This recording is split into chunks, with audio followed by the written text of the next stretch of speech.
मान्य सदस्यजीहरू, प्रतिनिधि सभा 2082 को पहिलो अधिवेशनको पहिलो बैठकको कार्यवाही प्रारम्भ हुन्छ।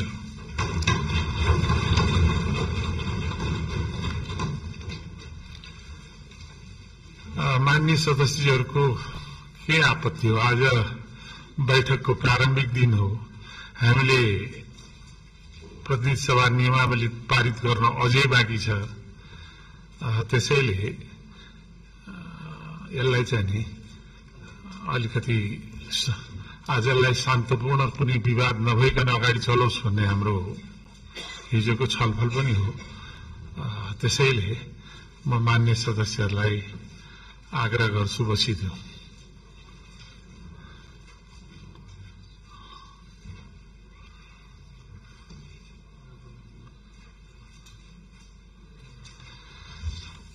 मान्य सदस्यहरू बस्नु भएन।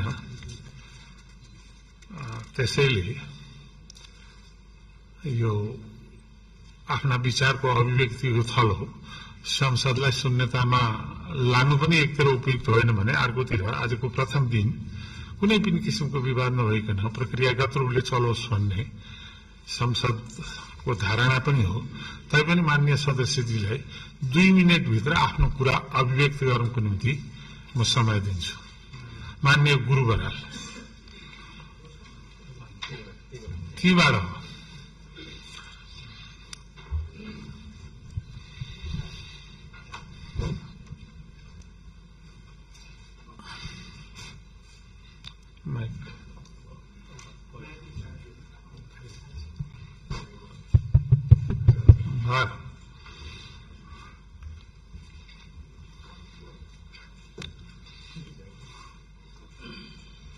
माननीय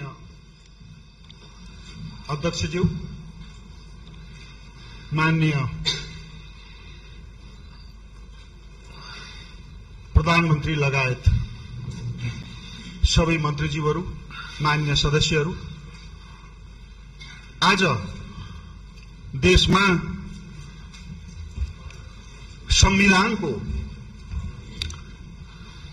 बर्खिलाफ गतिविधिहरू भइरहेका छन्। नेपालको संविधान भाग 3 को मौलिक हक र कर्तव्यसँग सम्बन्धित विषयको धारा 16 ले हरेक नागरिकलाई सम्मानपूर्वक बाँच्न पाउने हक रहेको छ।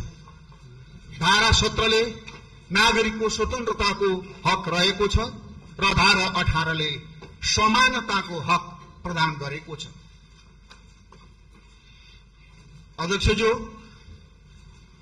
हजुर मार्फत म सरकारको ध्यान आकृष्ट गर्न चाहन्छु कि अहिले देशमा जति घटनाहरू घटिरहेका छन् यो घटनाहरू संवैधानिक रूपबाट उचित छन्।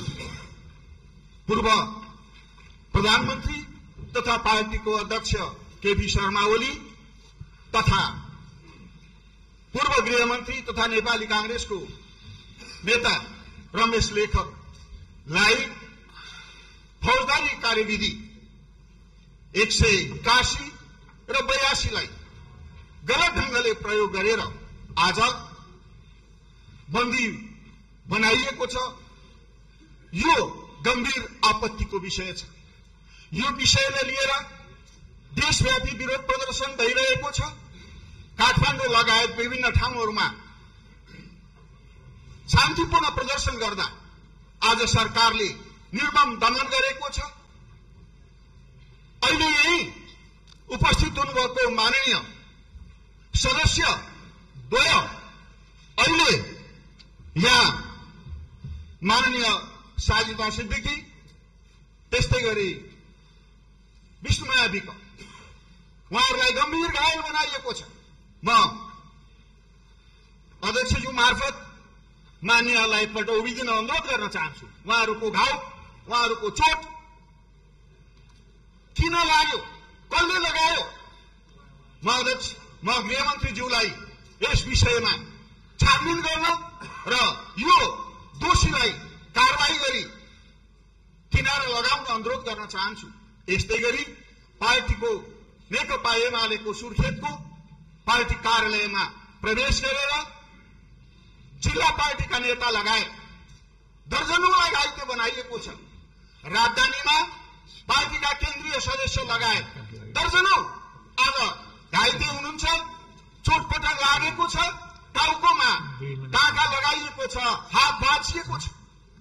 यसरी देशको संविधानको खिलाफ जे गतिविधिहरू भइरहेका छन् यो अत्यन्त निन्दनीय छ, आपत्तिजनक छ र यो संविधान अनुसार देश चलोस् हामी यसको अपेक्षा राख्दछौं। र आजै पूर्व प्रधानमन्त्री केपी शर्मा ओली र पूर्व गृहमन्त्री रमेश लेखकको तुरन्त रिहाईको माग गर्दछौं, घाइतेहरूको उपचारको माग गर्दछौं र जसले मान्य सदस्यहरूलाई गम्भीर घाइते बनायो त्यसको यथोचित छानबिन गर्ने र कानून अनुसार दुईटा मान्य सदस्यले समय सिकेको आज कानून अनुसार एकातर्फ फौजदारी कार्यविधिको 81 र 82 प्रयोग गर्ने कुरा एकातर्फ भएको छ, अर्कोतर्फ त्यही कार्यविधि माथि त्यो प्रतिवेदनको अर्को खण्ड अर्थात् 24 गतेको खण्डको बारेमा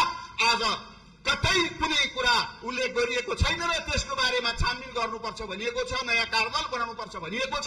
यस खालको एउटा घटनासँग जोडिएर दुई खालका कुराहरू अत्यन्त गम्भीर छन्। यस अर्थमा नेपाल सरकारको यस विषयमा गम्भीरतापूर्वक ध्यान आकृष्ट गर्दछु र अध्यक्ष मार्फत यो गम्भीरतालाई लिएर आवश्यक हस्तक्षेप बन्द गर्ने, पूर्व प्रधानमन्त्री र गृहमन्त्रीको अविलम्ब रिहाई गर्ने र यो देशमा शान्तिपूर्ण प्रदर्शन गर्ने मौलिक अधिकारलाई पूर्ण रूपमा बहाल गर्नको लागि ग्यारेन्टी गरियोस् भन्ने हार्दिक अनुरोध गर्दछु। धन्यवाद।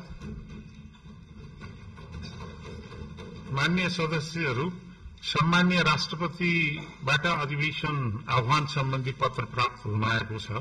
सोको बेहोरा म पढेर सुनाउँछु। नेपालको संविधानको धारा 93 को उपधारा 1 बमोजिम नेपाल सरकार मन्त्री परिषदको मिति 2082-12-16 गतेको सिफारिसमा सम्बत 2082 साल चैत्र 19 गते बिहिबारको दिन 2 बजे संघीय संसद भवन सिंहदरबारमा संघीय संसदको दुवै सदनको अधिवेशन आह्वान गरेको छ।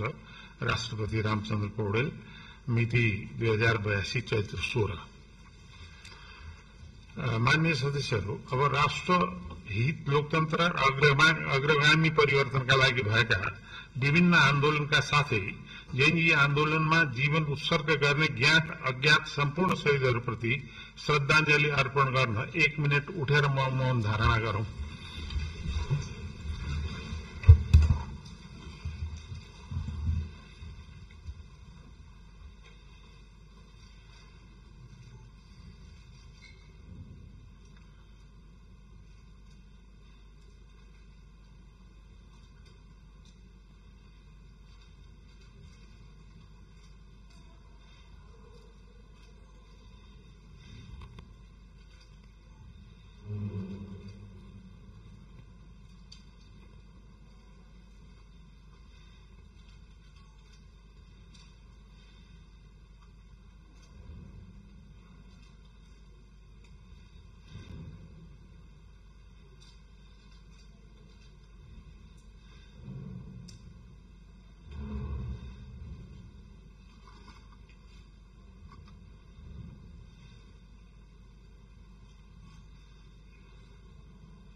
धन्यवाद।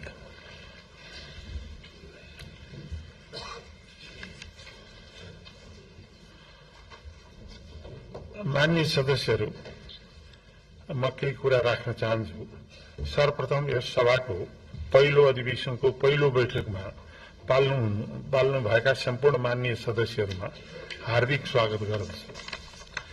मान्य सदस्यहरू, 2015 सालको ऐतिहासिक प्रथम संसदीय निर्वाचनपछि अत्यधिक बहुमत सहित गत फागुन 21 गते सम्पन्न संघीय प्रतिनिधि सभा निर्वाचनबाट राजनीतिक स्थिरता, दण्डविहीनता को अन्त्य, सुशासन, नीतिगत भ्रष्टाचारको निवारण भ्रष्टाचार मुक्त समाज र विधिको शासन स्थापनाको खोजीमा ऐतिहासिक सफलताको रूपमा प्राप्त यो गौरवमय संघीय प्रतिनिधि सभामा हामी उपस्थित भएका छौं। सर्वप्रथम म यस गरिमामय सदनका सम्पूर्ण माननीय सदस्यहरूलाई हार्दिक बधाई दिन चाहन्छु। सम्माननीय प्रधानमन्त्री श्री बालेन्द्र शाहज्यू लगायत बहालमा हुनुभएका सम्पूर्ण मन्त्री परिषदका माननीय मन्त्रीहरूमा हार्दिक बधाई तथा सफलताको शुभकामना व्यक्त गर्दछु। पटक पटक नेपाली जनताको सम्मान, स्वाभिमान र राष्ट्रहितको लागि लोकतान्त्रिक आन्दोलनहरूमा र गत भदौ 23 गतेको जेएनजी आन्दोलनमा जीवन आहुति गर्नुभएका सम्पूर्ण महान शहीदहरूप्रति हार्दिक श्रद्धाञ्जली अर्पण गर्दछु। जननिर्वाचित संसद जनताको सार्वभौम अधिकारलाई प्रतिनिधित्व गर्ने लोकतन्त्रको प्रमुख आधारस्थल हो। नेपाली जनताको ताजा जनादेशबाट गठित यो प्रतिनिधि सभालाई आम जनताले पूर्ण आशा, विश्वास, भरोसा र उत्सुकता साथ हेरेका छन्। जनताले सरकार मात्र परिवर्तन खोजेको होइन, सरकारसँगै शासन सञ्चालनका आमूल रूपमा संस्कार र संस्कृतिको परिवर्तन पनि खोजेका छन्। मन्त्री परिषदले हालै सार्वजनिक गरेको आफ्नो 100 बुँदे शासकीय सुधार सम्बन्धी पहिलो कार्यसूची स्वागत योग्य छ र यसको कार्यान्वयनको लागि समन्वय, समर्पण र निष्पक्षताको जरुरी छ। यो सम्मानित सदनमा विभिन्नता हुनु स्वाभाविक छ र विभिन्नतामा अभिन्नता नै लोकतन्त्र हो। नेपालको संविधान यसको समावेशी समानतावादी जनताको सर्वोच्चताको भावना प्रति हामी सबै आफ्नो आफ्नो स्थानबाट अभिन्न रूपमा निष्ठावान छौं। तसर्थ तोड्ने होइन जोड्ने, सबै पक्षलाई समेट्ने, उत्तेजना होइन चेतना, आवेग होइन विवेक प्रयोग गर्दै आजको राष्ट्रिय चाहना सम्बोधन गर्न जरुरी छ। संविधान र संवैधानिक अधिकारको रक्षा, विधि र प्रक्रियाको पालनामा समर्पित हुँदै जनआस्था र आशालाई व्यावहारिक नीति योजना र परिणाम मार्फत सम्बोधन आजको आवश्यकता हो। मान्य सदस्यहरू, समय समयमा राजनीतिक पद्धतिमा परिवर्तन आयो, तर पद्धति अनुरूप प्रवृत्तिमा परिवर्तन आएन। देशले पटक पटक प्रदेश सभाको असमयमै विघटन भोग्नु पर्दा मुलुकको शासन प्रशासनमा अन्यल, अस्थिरता, अनिश्चितता मात्र होइन, अवांछित विसंगति, विकृति र समस्याहरूले गर्दा राष्ट्रिय जीवनमै असर पर्न गयो। संवैधानिक संस्थाहरूको निष्पक्षता, स्वायत्तता, पारदर्शितामा विश्वसनीयताका ह्रास हुँदै गयो। संसदीय अभ्यासमा आइपरेका त्यस्ता असरले नीति निर्माण, कानून तर्जुमा, सरकारलाई जनउत्तरदायी बनाउने काममा पनि गम्भीर असर पुग्यो। यस प्रकारका गतिविधिहरूमा अब पूर्ण विराम लाग्नुपर्ने जनताले दिएको यो स्पष्ट जनादेश हो। विकास, अर्थतन्त्र र सुशासनसँग सम्बन्धित विधेयकहरू प्राथमिकताका साथ पारित गर्नुपर्ने, राजनीतिक अस्थिरता, उही पुरानै विचार, प्रवृत्ति र बानी देखेर दिक्क भएका जनताले नयाँ सरकारसँग नयाँ संस्कार र नयाँ संस्कृति र प्रवृत्ति खोजेका छन्। संसदीय बहसको आफ्नै कायदा कानून संहिता छ।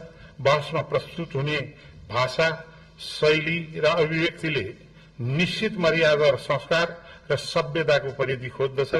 यसको गरिमा र प्रभावकारिताको लागि संसदीय शब्द वा अभिव्यक्तिलाई प्रचलनमा नल्याउन परिभाषित गरेको छ।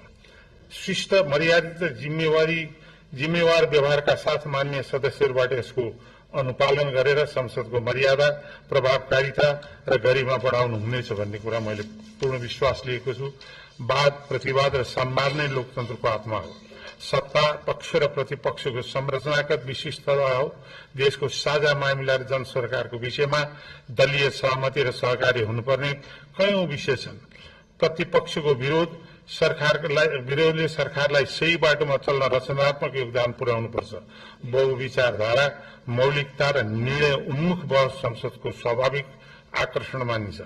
विचार र बहसमा तीव्र घर्षण र कटुताले हामीलाई कहिलेकाहीँ तिक्तताको अनुभव पनि गराउन सक्ला, तर वैचारिक घर्षणबाट निस्कने सुन्दर निचोड नै लोकतन्त्रको सम्पदा हो भन्ने कुरा हामीले बिर्सिनु हुँदैन। प्रतिनिधि सभालाई समाधान सभा बनाउने क्रममा आउने यस्ता अवस्थालाई सहज रूपमा लिनु लोकतान्त्रिक संस्कार हो। त्यसैले बदला होइन, बदल्ने महत्वाकांक्षा र व्यावहारिकता, आदर्श यथार्थको सम्बोधन जरुरी छ। मान्य सदस्यहरू, हामी कोही कसैका शत्रु छैनौं। हाम्रो साझा शत्रु भनेकै जनताले भोगेको गरिबी, अशिक्षा, बेरोजगारी, महँगी, रोग व्याधि, शासकीय दुर्बलता, देशको सामर्थ्यलाई प्रत्यक्ष असर पुर्याइरहेका विकृतिहरू हुन्।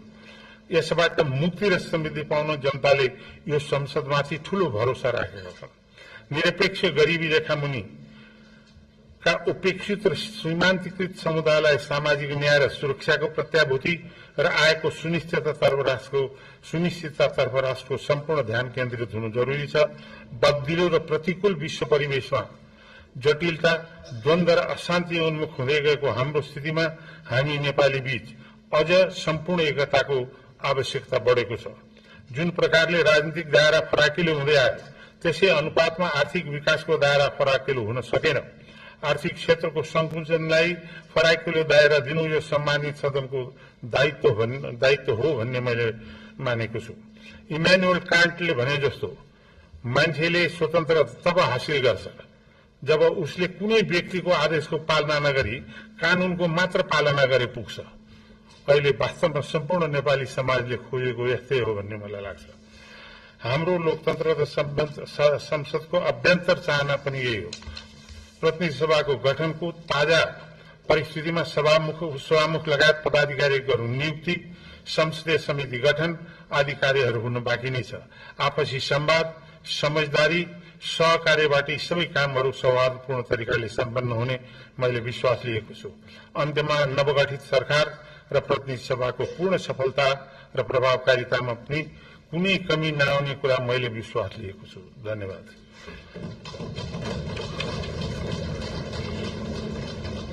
मान्य सदस्यहरू, राष्ट्रपतिको कार्यालयबाट प्राप्त पत्र र सोको व्यवहार म पढेर सुनाउँछु।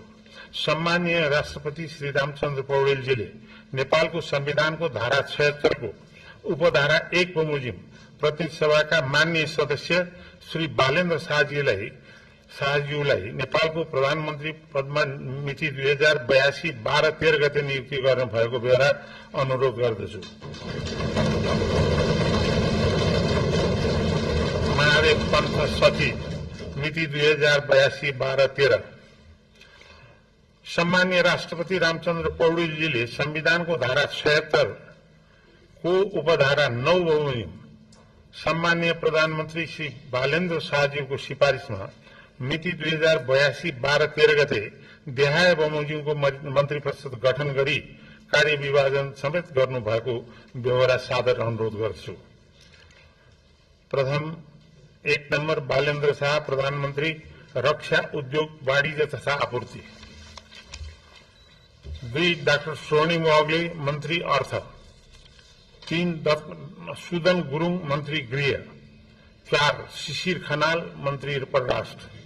5 सुनील लम्साल मन्त्री भौतिक पूर्वाधार तथा यातायात शहरी विकास। 6 विराज भक्त श्रेष्ठ मन्त्री ऊर्जा जलस्रोत तथा सिंचाई। 7 खड्गराज पौडेल मन्त्री संस्कृति पर्यटन तथा नागरिक उड्डयन। 8 सस्मित पोखरेल मन्त्री शिक्षा विज्ञान तथा प्रविधि युवा तथा खेलकुद। 9 निशा मेहता मन्त्री स्वास्थ्य तथा जनसंख्या खानेपानी। 10 डाक्टर विक्रम तिमल सिन्हा मन्त्री संचार तथा सूचना प्रविधि। 11 प्रतिभा रावल मन्त्री संघीय मामिला तथा सामान्य प्रशासन भूमि व्यवस्था सहकारी तथा गरिबी निवारण।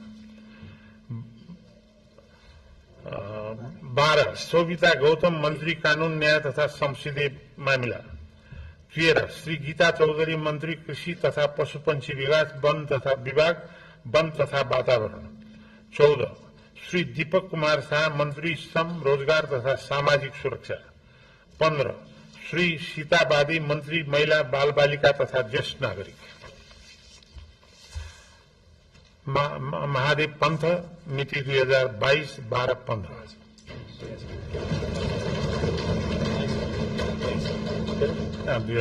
2082 12-15। मान्य सदस्यहरू, नेपालको संविधानको धारा 104 बमोजिम प्रतिनिधि सभाले आफ्नो कार्य सञ्चालन गर्न, बैठकको सुव्यवस्था कायम राख्न र अन्य काम कारबाही नियमित एवं प्रभावकारी बनाउन यस प्रतिनिधि सभाले सभाको नियमावली नबनाएसम्मका लागि प्रतिनिधि सभा नियमावली 2079 बमोजिम सभाले आफ्ना काम कारबाही गर्ने प्रस्तावलाई बैठक समक्ष स्वीकृतिलाई पेश गर्दछु।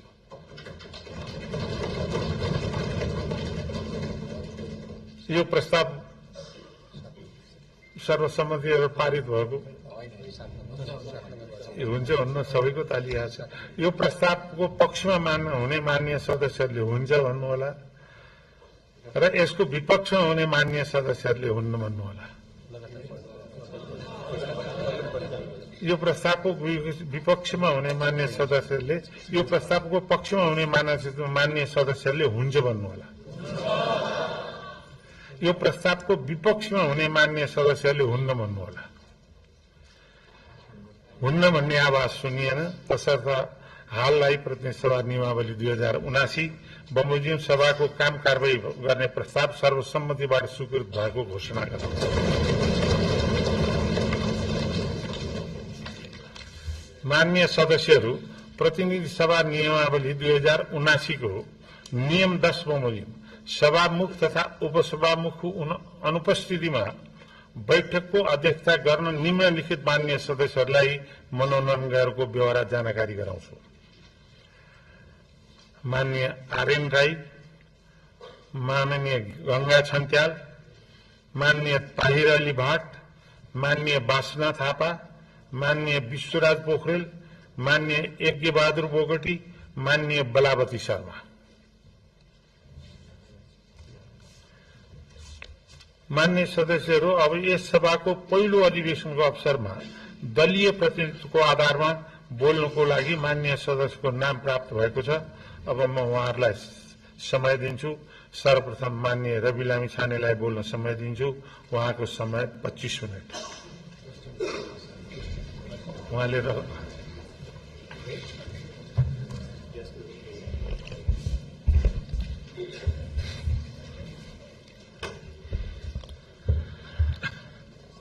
सभाध्यक्ष महोदय, जनताबाट अनुमोदित भएर आउनुभएका सम्पूर्ण माननीय सदस्यहरूलाई यो सम्मानित सदनमा हार्दिक स्वागत गर्न चाहन्छु। यो संसद राष्ट्र निर्माणका शहीदहरूदेखि जेएनजी शहीदसम्मका बलिदानको सन्तान हो। म ती सम्पूर्ण शहीदहरूप्रति शिर झुकाएर श्रद्धापूर्वक श्रद्धाञ्जली अर्पण गर्दछु। नेपाली जनताले यसपटक ऐतिहासिक रेकर्डका साथ राष्ट्रिय स्वतन्त्र पार्टीलाई करिब 2/3 मतादेश दिएका छन्। म जनतालाई आभार मात्र प्रकट गर्दिन, यही रेस्ट्रुमबाट प्रतिज्ञा गर्छु, यही मतादेशको गुण हामी जिम्मेवारी पूरा गरेर तिर्नेछौं। यो मतादेशमा जनताको आशा पनि छ, आक्रोश पनि छ। मलाई थाहा छ हामीले पाएको मत समर्थनको मात्र होइन, परिवर्तनको मत हो। हामीलाई जनताले दिएको म्यान्डेट सिंहदरबार चलाउन होइन, सिंहदरबार बदल्न हो। म गर्वका साथ भन्न सक्छु हामीले बदल्न सुरु गरिसकेका छौं। सभाध्यक्ष महोदय, सत्तारूढ दलको सभापतिका रूपमा अब हामीले बोलेर मात्र पुग्दैन। मैले मात्र होइन, रासोपाका हरेक माननीयले कामबाटै आफूलाई, पार्टीलाई र सरकारलाई प्रमाणित गर्नुपर्छ। अब हामी राम्ररी बोल्नुभन्दा पनि हाम्रा कामहरू र सरकारका कामहरू आफै अत्यन्त राम्रोसँग बोल्नेछन् र ती बोल्न सुरु गरिसकेका कुरा फेरि पनि म निवेदन गर्न चाहन्छु। सभाध्यक्ष महोदय, हामीलाई हनीमुन पिरियडको सुविधा पनि चाहिँदैन। हामी दिन गनेर होइन, सेकेन्ड गनेर काम गर्न चाहन्छौं र गर्न सुरु गरिसकेका छौं। तपाईहरूले सरकारको रफ्तार देखिरहनु भएको छ। अब कर्मचारी तन्त्र सहित सिंगो देशले यो रफ्तारसँग गति मिलाउनुको विकल्प छैन। हामी आफ्ना मात्र होइन, जायज छन् भने विपक्षी दलका चुनावी प्रतिबद्धताको पनि स्वामित्व लिन तयार भएर आएका छौं र यसको सार्वजनिक घोषणा हामीले गरिसकेका छौं। सभाध्यक्ष महोदय, सरकारका प्राथमिकता, योजना र दिशा सविस्तार सम्माननीय प्रधानमन्त्री ज्यूबाटै आवश्यक परे बोलेर र आवश्यक नपर्दा नबोलेरै कामबाट प्रस्तुत हुने कुरा पनि म सम्मानित सदनलाई जानकारी गराउनेछु। र म आज केवल केही राजनीतिक विषयमा प्रवेश गर्न चाहन्छु। सभाध्यक्ष महोदय, यो सम्मानित संसदमा यसअघि पनि पटक पटक एकल बहुमतका सरकार नबनेका होइनन्, तर ती सरकारहरू इतिहासका अंक बने, इतिहास बदलिने औजार बन्न सकेनन्। किन सकेनन्? दृष्टिकोणमा समस्या थियो कि प्राथमिकतामा, पारदर्शिता र जवाफदेहितामा कमजोरी थियो कि कार्यान्वयनमा? किन अवसरहरूलाई परिणाममा बदल्न सकिएन? हामी इतिहासबाट सिक्न लाज मान्ने छैनौं। जनताले अहिले हामीलाई दिएको विशाल बहुमतको इतिहास यो पनि फेरि गुमेको अवसर भनेर लेखियो भने हामी कलंकित हुनेछौं। हामीलाई त्यो मन्जुर छैन। राष्ट्रपाका साथीहरूलाई म सम्झाउँछु, हामी यहाँ प्रश्न सोधेर आएका हौं। अहिले बस्ने ठाउँ फेरि होला, तर आज पनि ती प्रश्नहरूप्रति हाम्रो नैतिक जिम्मेवारी उस्तै छ। अब साबित गर्नु छ कि हामीलाई केवल प्रश्न सोध्न मात्र आउँदैन, उत्तर दिन पनि आउँछ। समस्या देखाउन मात्र होइन, समाधान खोज्न पनि आउँछ। प्रतिपक्ष दलहरूलाई मेरो विनम्र आग्रह छ, हामीमाथि 24 घण्टा निगरानी गरिदिनु होला। शासनमा तपाईहरुको लामो अनुभव छ, हाम्रा कमजोरी उजागर गरिदिनु होला, गल्ती देखाइदिनु होला। यदि हामीले बाटो बिरायौं भने सच्याइदिनु होला। यदि हामी जनताबाट टाढा हुन खोज्यौं भने हामीलाई जनताको आवाज सम्झाइदिनु होला। हामीबाट अहंकार नबढोस्, हामीमा कुनै अहंकार नछाओस्, हाम्रा निर्णयहरू एकतर्फ नहुन्। लोकतन्त्रमा सत्ता पक्ष र प्रतिपक्ष प्रतिस्पर्धी मात्र होइनन्, एक अर्काका पूरक पनि हुन्। एकले काम गर्छ, अर्कोले निगरानी गर्छ, एकले योजना बनाउँछ, अर्कोले परख गर्छ।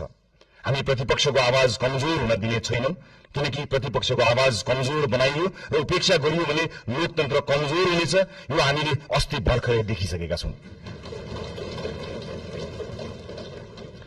यो संसद बहसको थलो हुनेछ, प्रतिशोधको होइन। हिजो आफ्नालाई बचाउन र विपक्षीलाई फसाउन कानूनले संशोधन गरिएको छ र अध्यादेश समेत ल्याइएको छ। त्यस्ता गलत क्रियाकलाप यथाशीघ्र सच्याइने कुरा म यो सम्मानित सदनलाई जानकारी गराउन चाहन्छु। प्रतिपक्षमाथि अहंकार र प्रतिशोधको त्यो अध्याय अब दोहोरिने छैन। आस्थाका आधारमा फरक व्यवहार हुने छैन। अब अन्यायपूर्वक विधि नै निचेर सुन्न मन लागेका कुरा नसुनौं भनेर कसैको माइक काटिने छैन। संसदीय समितिहरूमा संख्याकै बलमा प्रतिशोध र अत्याचार हुने छैन, तर सुशासनको वेग भने रोकिने छैन। न्याय पाउने पहिलो हक शहीदकी आमाको हो, त्यसलाई प्रतिशोध भन्न पाइने छैन।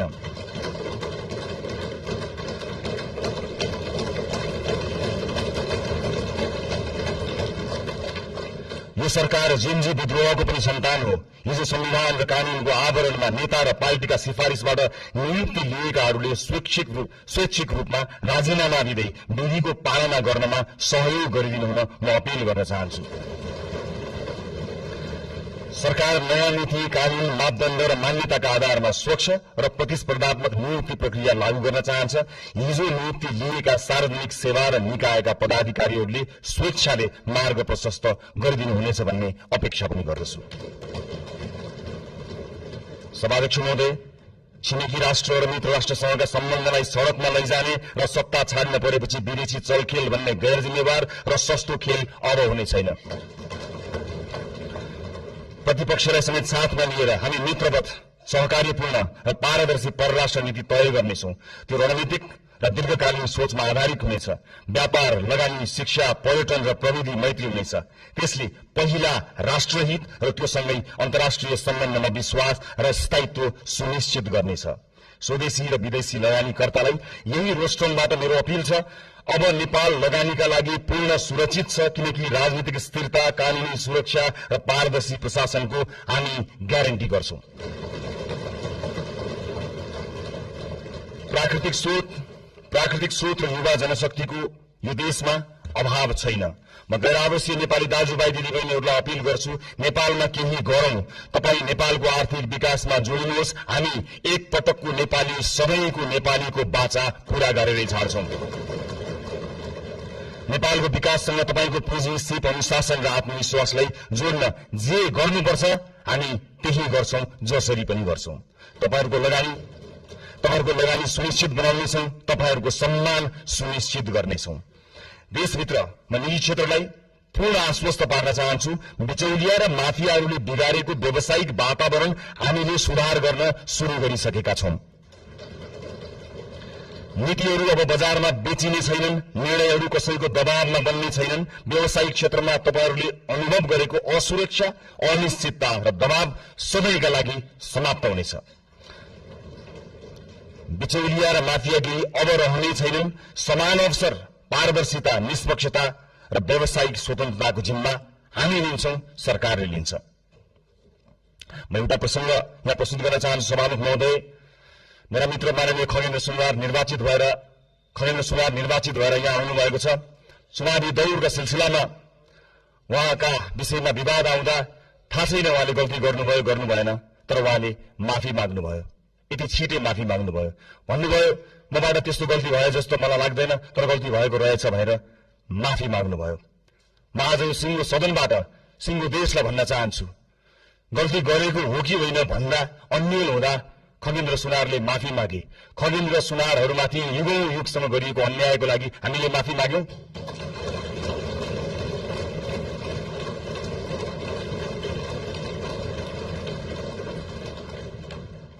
यो देशको दलित समुदायलाई मैले आज सार्वजनिक क्षमा याचनाका साथ केही भन्नु छ। यो सरकार शताब्दीदेखिको विभेदको, अन्यायको, अत्याचारको इतिहाससँग पहिलो पटक सामूहिक र सार्वजनिक माफी माग्दैछ, त्यो पनि यो सदनबाट।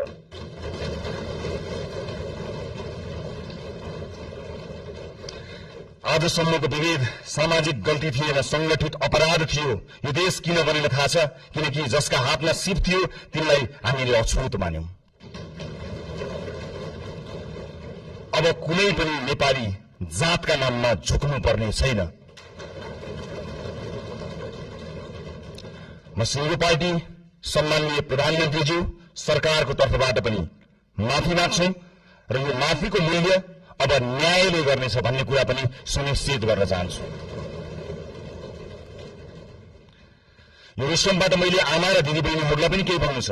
यो देशमा तपाईहरूले सबैभन्दा धेरै जिम्मेवारी बोकेर पनि सबैभन्दा कम अवसर पाउनुभयो। घर सम्हाल्नुभयो, परिवार बचाउनुभयो, समाज चलाउनुभयो, तर त्यसलाई काम मानिएन। महिलालाई अवसर अब अनुग्रह होइन, अधिकार हुनेछ। हामी सुनिश्चित गर्नेछौं शिक्षा र रोजगारीमा बराबर पहुँच, राज्यका हरेक तहमा अर्थपूर्ण प्रतिनिधित्व, कर्मस्थल र समाजमा सुरक्षा र सम्मान, अनि महिला विरुद्धका हिंसामा शून्य सहनशीलता। कुनै छोरीले अब आफ्नो सपना सानो बनाउनु पर्ने छैन। अबको यात्रा केवल समानताको होइन, सशक्तिकरणको हुनेछ। सँगसँगै ज्येष्ठ नागरिकहरूको आर्थिक सुरक्षा, सामाजिक कल्याण र आत्मसम्मान पनि हाम्रो कर्तव्य हुनेछ। आजको संसदको जनादेशका वास्तविक रचयिता हुनुहुन्छ वैदेशिक रोजगारमा रहेका नेपाली दाजुभाइ दिदीबहिनीहरू। यो देशमा आजसम्म सधैँ तपाईहरूले पठाएको रेमिटेन्सको कुरा भयो, तर आज म पैसाको होइन, तपाईहरूले तिर्नुभएको व्यक्तिगत मूल्यको कुरा गर्छु। परिवारबाट अलगिनुभयो, आमा बुवाको साथ गुमाउनु भयो, कलिला छोराछोरीको बाल्यकाल गुमाउनु भयो, चाडपर्वको रमाइलो, परिवारको माया, आफ्नो गाउँघरको न्यानोपन गुमाउनु भयो। कतिले आमा बाबुको मृत्युमा काँध थाप्न पाउनु भएन, कतिले सन्तानको पहिलो पाइला देख्न पाउनु भएन। आज म यहीँबाट क्षमा याचनाका साथ स्वीकार गर्छु, यो देशले तपाईहरूको त्यागको उचित सम्मान गरेन।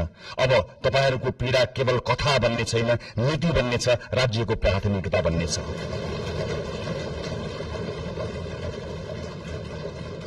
बिचौलिया र श्रम माफिया अब कारबाहीका भागीदार हुनेछन्। अबको नीति तथा कार्यक्रम र बजेट तपाईहरूको हुनेछ। खाडी क्षेत्रमा अब जाने हाम्रा राजदूतहरू बिचौलियासँगको डिनर टेबलमा होइन, श्रमिकका शिविरहरूमा भेटिनेछन्।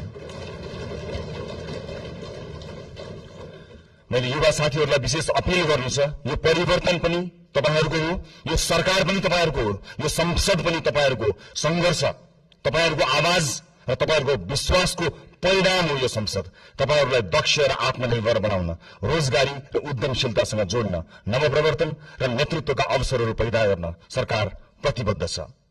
माननीय सांसदज्यूहरू, जुनसुकै पार्टीबाट चुनिएर आए पनि हामी जनतालाई प्रतिनिधित्व गर्दछौं। त्यसैले अब हाम्रो लक्ष्य एउटै हुनुपर्छ, देशको समृद्धि, जनताको जीवनमा सुधार र न्यायपूर्ण समाजको निर्माण। मलाई विश्वास छ यो सहकार्य, उत्तरदायित्व र परिवर्तनको प्रतीक हुनेछ। धन्यवाद।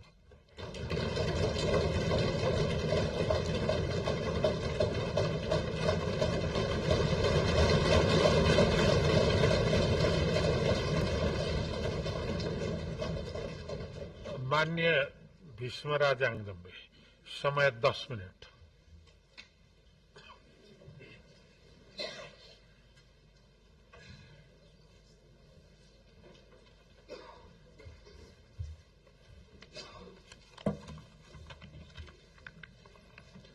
सम्माननीय सभामुख महोदय, प्रतिनिधि सभाको यो पहिलो बैठक मार्फत हामी आज नयाँ यात्रा प्रारम्भ गरिरहेका छौं। हामीले आज सुरुवातकै दिन संकल्प गर्नु छ, हामी नागरिकमा नयाँ आशा र नयाँ विश्वास जगाउन सकौं। यो घडीमा म आह्वान गर्दछु सबैले एकबद्ध भएर 7 सालको क्रान्तिदेखि पछिल्लो जेएनजी विद्रोहसम्ममा जीवन गुमाउनुभएका सबै शहीदहरूलाई स्मरण गरौं, उहाँहरूका प्रति हार्दिक सम्मान व्यक्त गरौं। 46 को जनआन्दोलन, 10 वर्ष लामो सशस्त्र विद्रोह, 62-63 को जनआन्दोलन, मधेस आन्दोलन, थरहट अनि आदिवासी जनजातिका अनेक प्रदर्शन र आन्दोलनहरू, त्यस क्रममा भएका कैयौंको शहादतले आज एकमुष्ट ती सम्पूर्ण शहादतलाई आज एकमुष्ट स्मरण पनि गरौं। हामी एकै थलोमा भएर पनि भिन्न भिन्न आस्था र विचार बोकेर यहाँ छौं, तर भिन्न रहे पनि एउटै नौकामा छौं। डुबे सबै डुब्छौं, सँगै डुब्छौं, उठे सबै उठ्छौं र सँगै उठ्छौं। दल भिन्न होला, देश एउटै हो। त्यसैले आज इमानको पसिना बगाउने संकल्प गरौं अनि संकल्प गरौं अब फेरि कसैले कहिल्यै रगत बगाउनु नपरोस्। सम्माननीय सभामुख महोदय, फागुन 21 को निर्वाचनमा उत्साहका साथ ठूलो संख्यामा सहभागी भएर समस्त नेपाली आमा बुवा, दिदी बहिनी, दाजुभाइले लोकतन्त्र प्रतिको बलियो निष्ठा प्रकट गर्नुभएको छ। बीपी कोइरालाले नेपालका लागि सबैभन्दा उपयुक्त बाटो भनेर प्रस्तावित गरेको संसदीय लोकतान्त्रिक प्रणाली सबै राजनीतिक दल, सबै पुस्ता र सबै मतदाताबाट एकपल्ट फेरि अनुमोदित भएको छ। कुनै बेला संसदीय प्रणाली तत्कालीन राजाहरूको प्रहारमा पर्यो। आज राजतन्त्रको पक्षमा रहेका मित्रहरू पनि यही संसदमा अट्नु भएको छ। कुनै बेला संसदीय प्रणाली ढालेर बल प्रयोगबाट राज्य सत्ता कब्जा गर्ने ऐलान गर्नुभएका श्रद्धेय कमरेड प्रचण्ड यहाँ उपस्थित हुनुहुन्छ। आज पनि यही संसदमा शान्त, भद्र र शालीनताका साथ बस्नु भएको छ। कुनै बेला कांग्रेसले अपनाएको बाटोमा विपक्षमा खरो उभिएर अब दलहरूबाट देश चल्दैन भन्ने मित्रहरू पनि नयाँ दल खोलेर सबैभन्दा ठूलो दल बनेर यहाँ उपस्थित हुनुहुन्छ। रुखको साझा छहारी जस्तो यो संसदीय प्रणालीमा आज तपाई सबैलाई स्वागत गर्न पाउँदा म हर्षित छु। नेपाली कांग्रेस निर्वाचनबाट दोस्रो दल बने पनि पार्टीले बोकेको सिद्धान्त, विचार र बाटो अझ सबल र अझ सफल बनेको छ। यो घडी कांग्रेस पार्टीका प्रत्येक सदस्यले विशेष गरी सन्तोष व्यक्त गर्न मिल्ने घडी हो। म यति बेला ती प्रत्येक आदरणीय साथीलाई यो रोस्टरमा उभिएर स्मरण गर्न चाहन्छु। सम्माननीय सभामुख महोदय, नेपाली कांग्रेस निरन्तरतामा नवीनता भन्ने दृष्टिकोण राख्दछ। त्यसैले हरेक कालखण्डमा कि त हरेक परिवर्तनको नेतृत्व कांग्रेसले गर्दै आयो, कि त अरूले उठाएको जायज मुद्दालाई निष्कर्षमा कांग्रेसले नै पुर्यायो।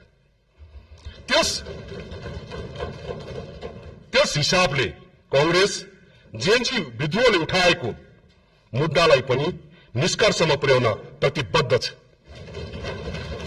एक जिम्मेवार प्रतिपक्षी दलको रूपमा यो परिवर्तनलाई साथ दिन, सघाउन र खबरदारी गर्न कांग्रेस प्रतिबद्ध छ। परिवर्तनको स्वर र भावनालाई आत्मसात गरेर नेपाली कांग्रेसको विशेष महाधिवेशनले विभिन्न दृष्टिकोण पारित गरेको म यहाँ स्मरण गराउन चाहन्छु। बीपी कोइरालाले नेतृत्व गरेर प्रारम्भ भएको कांग्रेस सुवर्ण शमशेर, गणेशमान सिंह, कृष्ण प्रसाद भट्टराई, गिरिजा प्रसाद कोइराला, सुशील कोइराला र शेरबहादुर देउवा हुँदै आज विशेष महाधिवेशनबाट गगन थापालाई सभापति बनाएर बदलिएको समय र बदलिएको समाज अनुरूपको रूपान्तरणमा प्रवेश गरेको कुरा पनि म यहाँ निवेदन गर्न चाहन्छु। तर छोटो समयमा परिवर्तनको त्यो सन्देश नागरिक पंक्तिमा पुर्याउन सकिएन।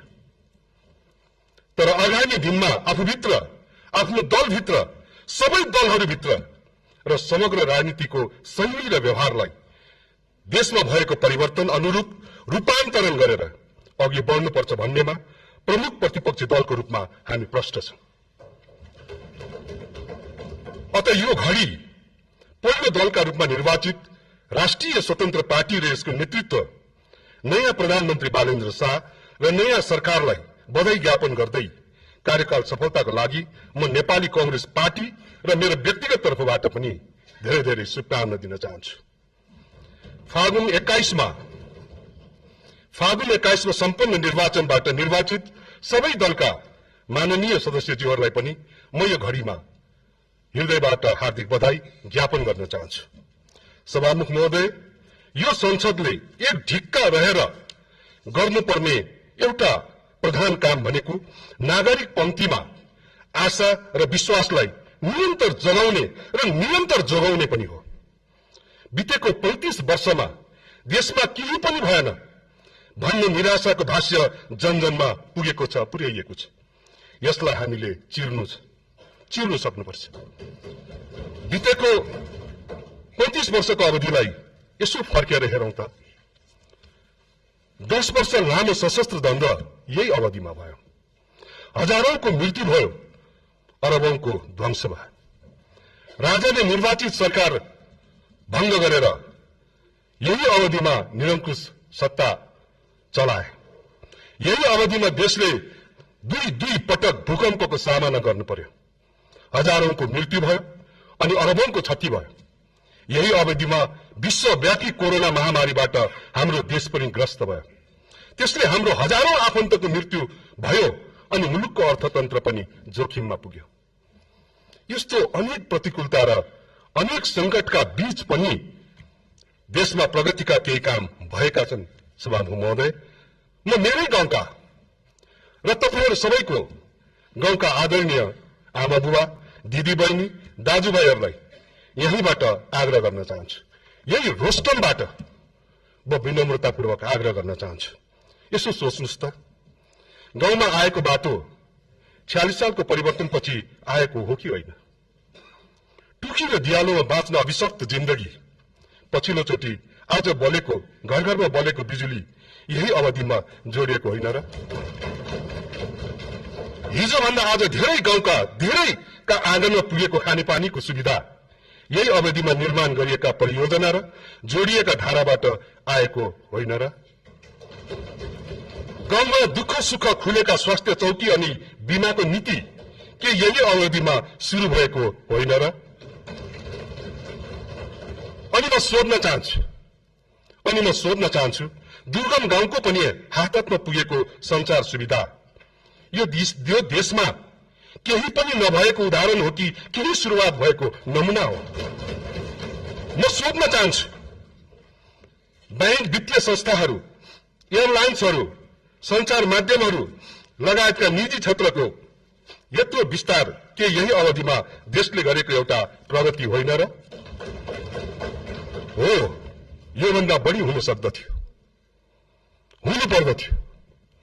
तर एकातिर अनेक प्रतिकूलताका कारण हुन सकेन, अर्कातिर हाम्रो शासकीय कमजोरीका कारण हुन सकेन। यसप्रति हामी आत्मआलोचित छौं। म विनम्रतापूर्वक यो शब्द फेरि दोहोऱ्याउन चाहन्छु, यसप्रति हामी आत्मआलोचित छौं। तर जो भए ती सबै हामी सबैको प्रयासले भएको हो। अर्थात् केही पनि भएन भन्ने निराशाको सत्यको जगमा उभिएको छैन सभामुख महोदय। अर्थात् केही पनि भएन भन्ने निराशा सत्यको जगमा उभिएको छैन। हामीले भएको कुरा नागरिकलाई बुझाएर गर्न बाँकी धेरै कामहरू पूरा गर्ने संकल्प गर्नु छ। यो संसदको त्यो यात्रामा नागरिकलाई विश्वासमा लिएर अगाडि जानु छ। सम्माननीय सभामुख महोदय, आज हामी यहाँ यो बैठक बसिरहेका छौं। म बडो विनम्रतापूर्वक यो शब्द फेरि दोहोर्याउन चाहन्छु। आज हामी यो बैठक यहाँनिर बसिरहेका छौं, तर यो बैठक बसेको यो भवन हाम्रो संसद भवन होइन। हाम्रो संसद भवन भदौ 24 गते खरानी भयो। त्यो बेला खरानीलाई सम्झौं अनि संकल्प गरौं, हामी यसरी काम गरौं ताकि भविष्यमा यो देशलाई खरानी बनाउने कोही अघि नसरुन्। सभामुख महोदय, किन खरानी भयो संसद भवन?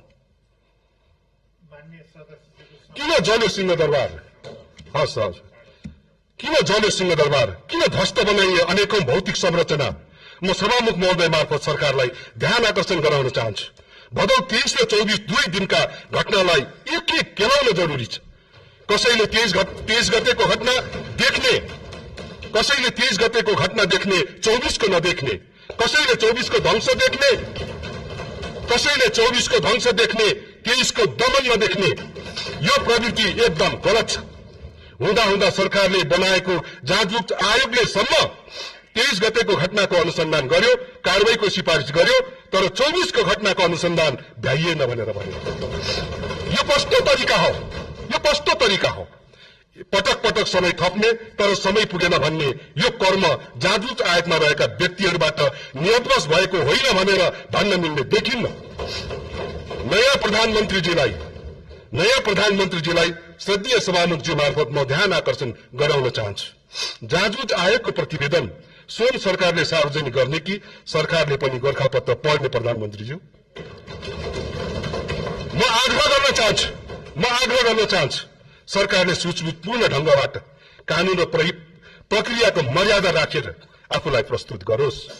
कांग्रेस दोषी कोही उम्किनु हुन्न, निर्दोष कोही फस्नु हुन्न भन्ने मान्यता विगतदेखि नै बोक्दै आएको पार्टी हो। यो मान्यतामा हामी आज पनि प्रष्ट र दृढ छौं। अन्तमा सम्माननीय सभामुख महोदय, जेएनजी विद्रोह जस्तै विद्रोह र विस्फोट भविष्यमा हुन नदिन हामीले साँच्चै नयाँ र दूरदर्शी ढंगले सोच्न र काम गर्न जरुरी छ। किनकि बितेको 75 वर्षमा कुनै पनि प्रधानमन्त्रीले लगातार 5 वर्षको शासन गर्न सकेनन्। म सोध्दिन आजका नयाँ प्रधानमन्त्रीको नियतिमा के लेखिएको छ, म सोध्दिन। बरु म पूरा कार्यकालको लागि उहाँलाई शुभकामना दिन चाहन्छु। तपाईलाई देशका लागि राम्रो गर्न हाम्रो प्रष्ट साथ रहनेछ। तर संविधान विपरीत कुनै कर्म भए, नागरिकले गरेको अपेक्षा विपरीत कार्य भए हाम्रो खबरदारी गरेर अघिल्तिर हुनेछौं, यो पनि म यहाँ राख्न चाहन्छु। हामी चाहन्छौं नयाँ संसद र नयाँ सरकारले समाजमा आपसी सद्भाव, राज्य प्रशासनमा सुशासन र समग्रमा समुन्नतिको यात्रालाई गतिशील बनाउन ध्यान केन्द्रित गरोस्। र अन्तमा एसईई परीक्षा दिइराखेका विद्यार्थीहरूलाई शुभकामना दिँदै म सरकार, संसद र सबै राजनीतिक दललाई ध्यान आकर्षण गराउन चाहन्छु। ती विद्यार्थीको सफलता तिनले उत्तर पुस्तिकामा के लेख्छन् भन्नेमा मात्रै होइन, हामी अब संसद र सरकारमा रहेर के गर्छौं भन्नेमा तिनको जिन्दगीको सफलता या असफलता छ। हामी काम गर्दा तिनै किशोर किशोरीको भावना र भविष्यलाई केन्द्रमा राखेर काम गरौं। म त्यो आग्रह गर्दै नेपाली कांग्रेसका तर्फबाट सबैलाई फेरि पनि सम्मान गर्दै निर्वाचन सम्पन्न गराउन निरन्तर दृढ साथ दिने सम्माननीय रामचन्द्र पौडेलज्यू, नेतृत्व गर्ने स्वर्गीय सुशीला कार्की र उहाँको नेतृत्वको सरकार अनि अहरात्र खटेर निर्वाचन सम्पन्न गराउने निर्वाचन आयोग, सबै सुरक्षा निकाय, निर्वाचन प्रहरी र सबै आदरणीय पत्रकार मित्रहरूमा श्रद्धा प्रकट गर्दछु। धन्यवाद। जय नेपाल। माननीय रामबहादुर थापा, समय 8 मिनट।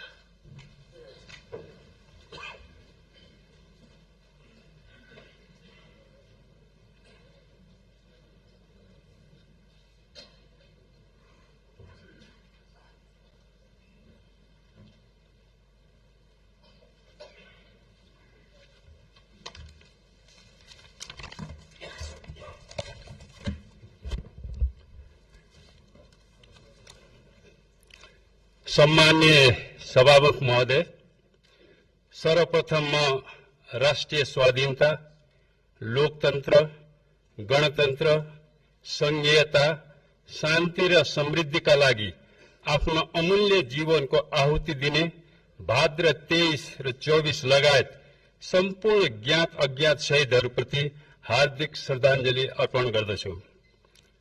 सम्माननीय सभामुख महोदय, नेपालमा भाद्र 23 र 24 गते अवैधानिक ढंगबाट रासपाको अघोषित नेतृत्वमा रंग क्रान्ति सफलतापूर्वक सम्पन्न भयो। फागुन 21 गते आम निर्वाचन मार्फत नीलो क्रान्तिलाई वैधानिकता प्रदान गरियो। चैत्र 13 गते भव्य धार्मिक अनुष्ठान सहित श्री बालेन्द्र शाहज्यूलाई प्रधानमन्त्रीको शपथ ग्रहण गराइयो। यो ऐतिहासिक विजयका लागि रासपा तथा सम्माननीय प्रधानमन्त्री बालेन्द्र शाहज्यूलाई म नेकपा एमालेको तर्फबाट धेरै धेरै बधाई भन्न चाहन्छु। सम्माननीय सभामुख महोदय, यो अभूतपूर्व विजयमा आन्तरिक रूपमा कसको निर्णायक भूमिका रह्यो? तथ्यहरूले के स्पष्ट गर्दछन् भने मुख्यतः नेपाली सेना, ब्युरोक्रेसी, सुशीला सरकार, कार्की आयोग, बारबरा फाउन्डेशन एनजीओ आदि संस्था तथा पात्रहरूको यो विजयमा निर्णायक भूमिका रह्यो। त्यसैले ती संस्था तथा पात्रहरूलाई पनि म नेकपा एमालेको तर्फबाट धेरै धेरै बधाई भन्न चाहन्छु।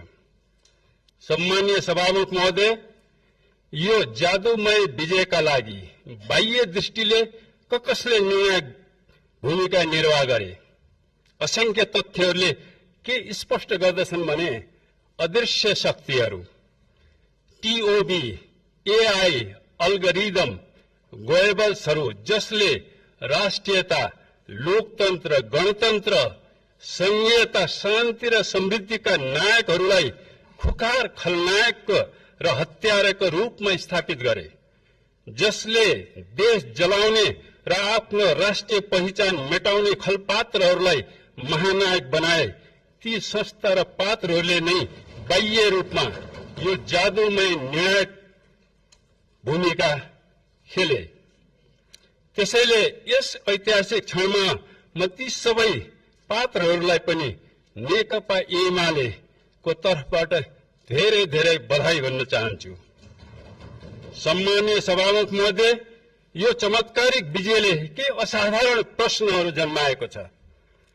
कुन उद्देश्य प्राप्तिका लागि सिंहदरबार, शीतल निवास, बालुवाटार, सर्वोच्च अदालत, राजनीतिक नेतृत्व र निजी निवासहरू, प्रहरी चौकी, व्यावसायिक प्रतिष्ठानहरू सुनियोजित ढंगबाट जलाइयो?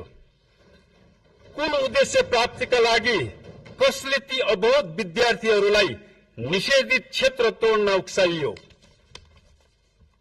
कुन उद्देश्य प्राप्तिका लागि हतियारबद्ध टीओबीहरू 23-24 गते तिलस्मी रूपमा प्रकट भए? कुन उद्देश्य प्राप्तिका लागि गैर कानूनी ढंगबाट पूर्व प्रधानमन्त्री तथा गृह मन्त्रीहरूलाई गिरफ्तार गरियो? कुन उद्देश्य पूर्ति गर्न राजनीतिक नेतृत्वहरूलाई गिरफ्तार गर्ने प्रपञ्च रचिँदैछ? कुन उद्देश्य पूर्तिका लागि देशव्यापी रूपमा दमन चक्र र राज्य आतंक मचाइँदैछ? कुन उद्देश्य प्राप्तिका लागि विद्यार्थी तथा पेशाकर्मीहरूको संगठित हुने मौलिक अधिकारलाई बलात् खोसिँदैछ? कुन उद्देश्यका लागि मिडिया ट्रायल, साइबर आतंकको सृजना गरिँदैछ? सम्माननीय सभामुख महोदय, निश्चय पनि भविष्यले यी प्रश्नहरूको सही जवाब दिँदै जानेछ। तर यी प्रश्नहरू र यस्तै यस्तै प्रश्नहरू हामी सम्पूर्ण ताकत सहित राज्यलाई सोध्नेछौं। निरन्तर यो गरिमामय सदनमा आवाज घन्काउनेछौं। सम्माननीय सभामुख महोदय, यो ऐतिहासिक क्षणमा प्रतिपक्षको भूमिका निर्वाह गर्ने जनादेश बोकेर आउनुभएका नेपाली कांग्रेस, नेकपा एमाले नेकपा, श्रम संस्कृति पार्टी, राप्रपा र स्वतन्त्र मानिसजीहरूलाई पनि धेरै धेरै बधाई र शुभकामना भन्न चाहन्छु। सम्मानीय सभामुख महोदय, अन्त्यमा यो अभूतपूर्व विजयले पराजित पक्षलाई पनि गम्भीर शिक्षा दिएको छ। यसले आफ्ना कमी कमजोरीहरूलाई सच्याउने अवसर दिएको छ। यो पराजय फगत अस्थायी हो। पराजित सेनाले छिट्टै सिक्दछ, त्यसले पराजयलाई छिट्टै विजयमा बदल्न सक्दछ। धन्यवाद।